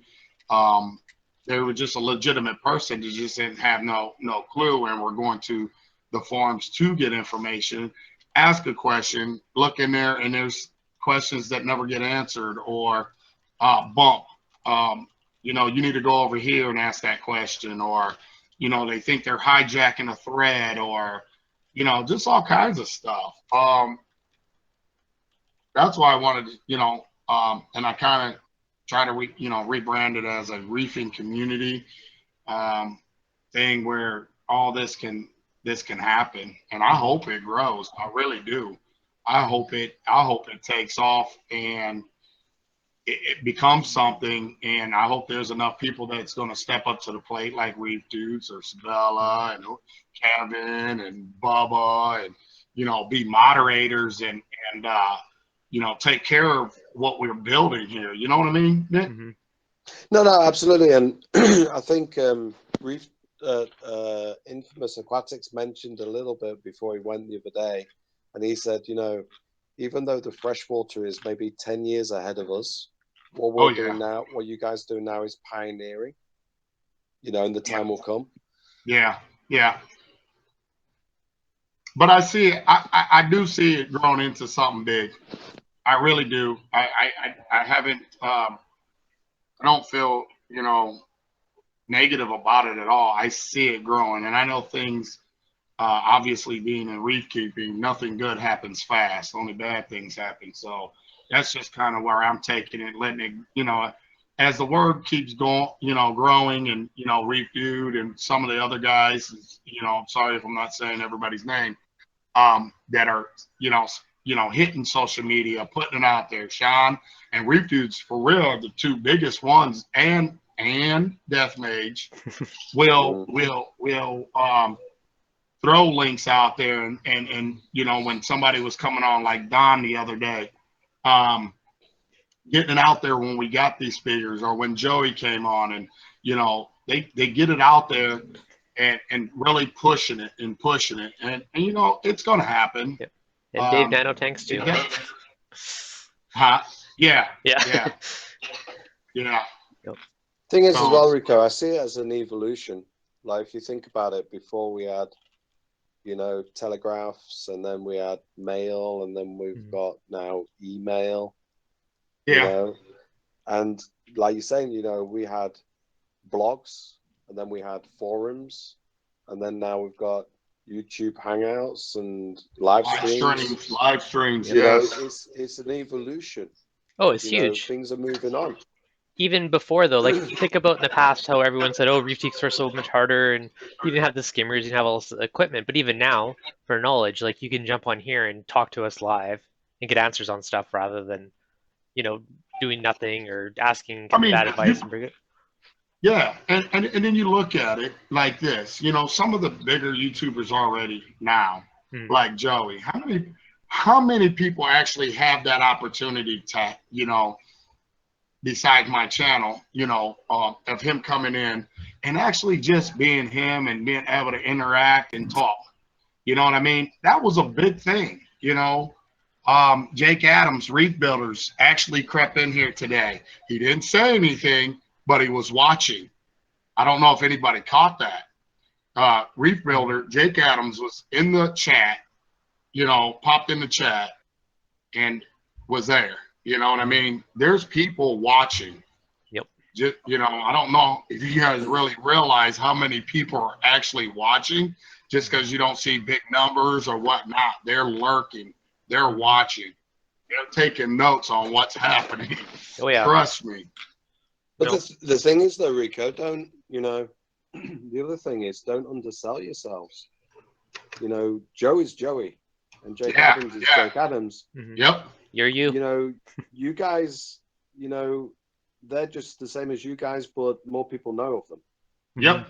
You know, it's like me. You know, you went to New York Reeferpalooza. You know, I managed to sort out a gift for you. Yeah. How did I do that? I'm a small company in the UK. Right. Because I managed to have an influence. How did I do that? By putting myself out there. Exactly. That's the only way. I'm no different to anyone else. The difference is I put myself out there, I make contacts. I, talk to people. I put people together. I set up business for other people. So I make influence, and I get influence. But I'm just the same as anybody else, except for the fact that I took some action. That's the only difference. Hey, so there's no difference between you guys and Joey. No disrespect to Joey, but there's no difference between you guys and Joey, you guys and Jake Adams, except for they have taken action and they're doing it well. But you guys are able to do that. You have the capability of doing that. Joey's done it a long time ago, and he's very good at what he does. I'm not disrespecting him when I say that. Yeah. I've got a lot of respect for him, but what I'm saying is that don't think that you can't do that as well. You can also do that. No, I mean, for me, to piggyback off of what Nick is saying, time is a hell of a thing, right? And the one thing I feel like Joey has different than a lot of people is, yes, the consistency, so on and so forth, but you can do that too. The thing is, he's been doing it for so long, right? And that's what I think is the big difference, right? Because all the tips he said the other day, that's all stuff that's like general knowledge, consistency, schedule, like that stuff you can like Google or YouTube on YouTube how to build an audience, and they're saying the same exact thing, right? It's time, right? Well, that goes back to what I said before you jump in, Infamous. Nothing good happens fast. I didn't get to where I'm at because I just started reef keeping. You know what I mean? Not to be funny, I know that, and I said it, off to Joey as well. I said it. I didn't look at him no different than I look at anybody else in the world. You put your pants on the same way I do me, and in a lot of ways I feel like I think he respected me. Obviously he did. I mean, enough to whatever, and I respected him. I don't try to be starstruck or anything like that, because at the end of the day, I mean, everybody has a job. Some jobs are better than others. He found the niche, a job he enjoys, and it's with fresh water. I'm saltwater. All I'm trying to do, and I don't think anybody else is really trying to do, is bring everybody together. Who cares if you're saltwater? I would love to take some saltwater guys, I mean freshwater guys, and get them into saltwater. Personally, that's something else, but just be one big community, because at the end of the day, we all are, in a fish hobby system, whether it's freshwater or saltwater, it's still in the same realm of, things. Freshwater, if you want to do some planet tanks, you got those guys that could come in here and teach people about freshwater, and saltwater should be teaching them, to freshwater how if they never tried it, and how to do it. I'm not gonna. Go ahead. With that said, man, I hope when you look at me, it's with a twinkle in your eye, not like everybody else. No, I look at it. No, at the end of the day, everybody's unique in their own way. But at the end of the day, I look at everybody the same. Everybody has the capability of bringing something to the table. I don't care what it is. Everybody has a voice. Everybody is entitled to their opinion, and everybody can, if you think about it, bring something to the table and share something.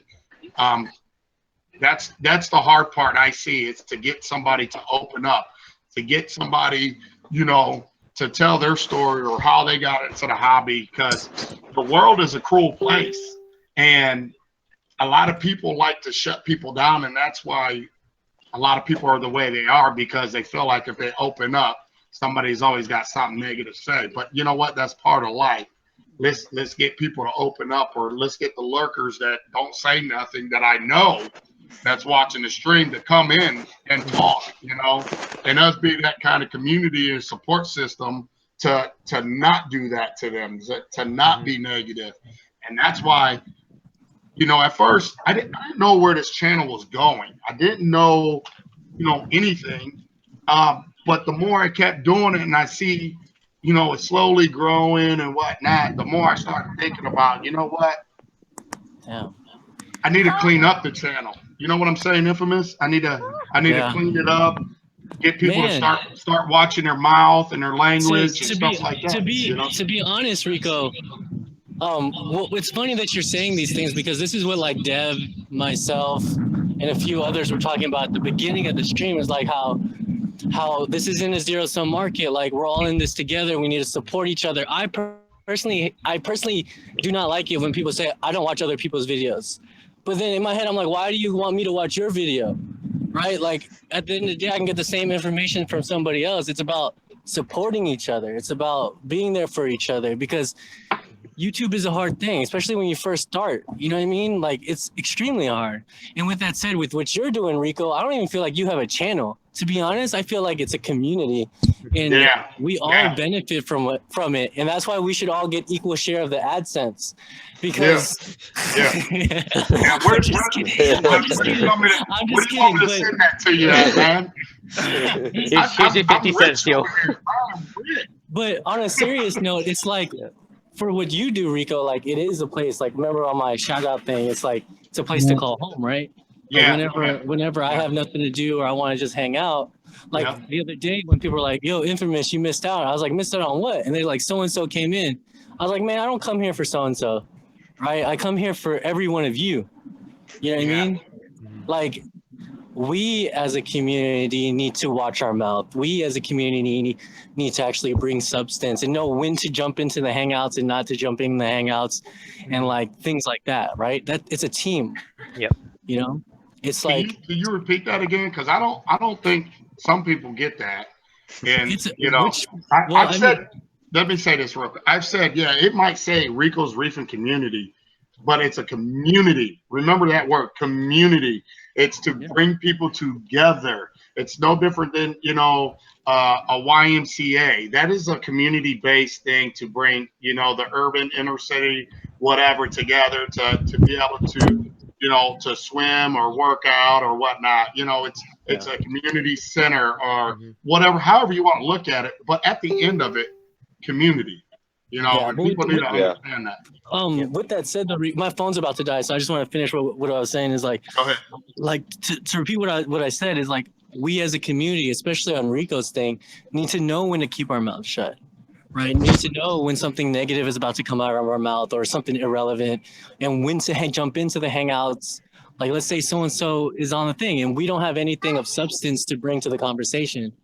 We need to know not to jump in because you're taking a spot away from someone that does have something to say, does bring to that conversation. You know what I mean? Like the whole goal is to like progress, right? Is to build that community and to give, like when you have special guests specifically, I really feel like only if you have something to say, you should hop in. Yes. Right? Because like there's times where like, let's just say editing, right? Let's say editing comes up, right? Like I want to say something. Yeah, that's when I usually jump in, right? Editing, like hell yeah, I'm all in that. But it'll be filled, right? But it's like, no, like it'll be filled, right? Or vice versa, like bubbling. Like why is Nick not in a conversation for bubbling? You know what I mean? Like I feel like we need to acknowledge the fact that hey, I'm just in here just to be in the hangouts right now. Maybe I should hop out if it's starting to get full. Or something like that. Like there should be a little bit of self-awareness and like what is the word? Like where you don't have to actually like be called to do something. Well, I think people do that because I don't even think they're aware of it. You know, if you got like, not to be funny, and I don't want to use that because that is somebody big, obviously. So we got to use that as a reference. But when Joey's in, the room want to fill up, but you know, because you want to be seen, you know, that's why you want to be noticed.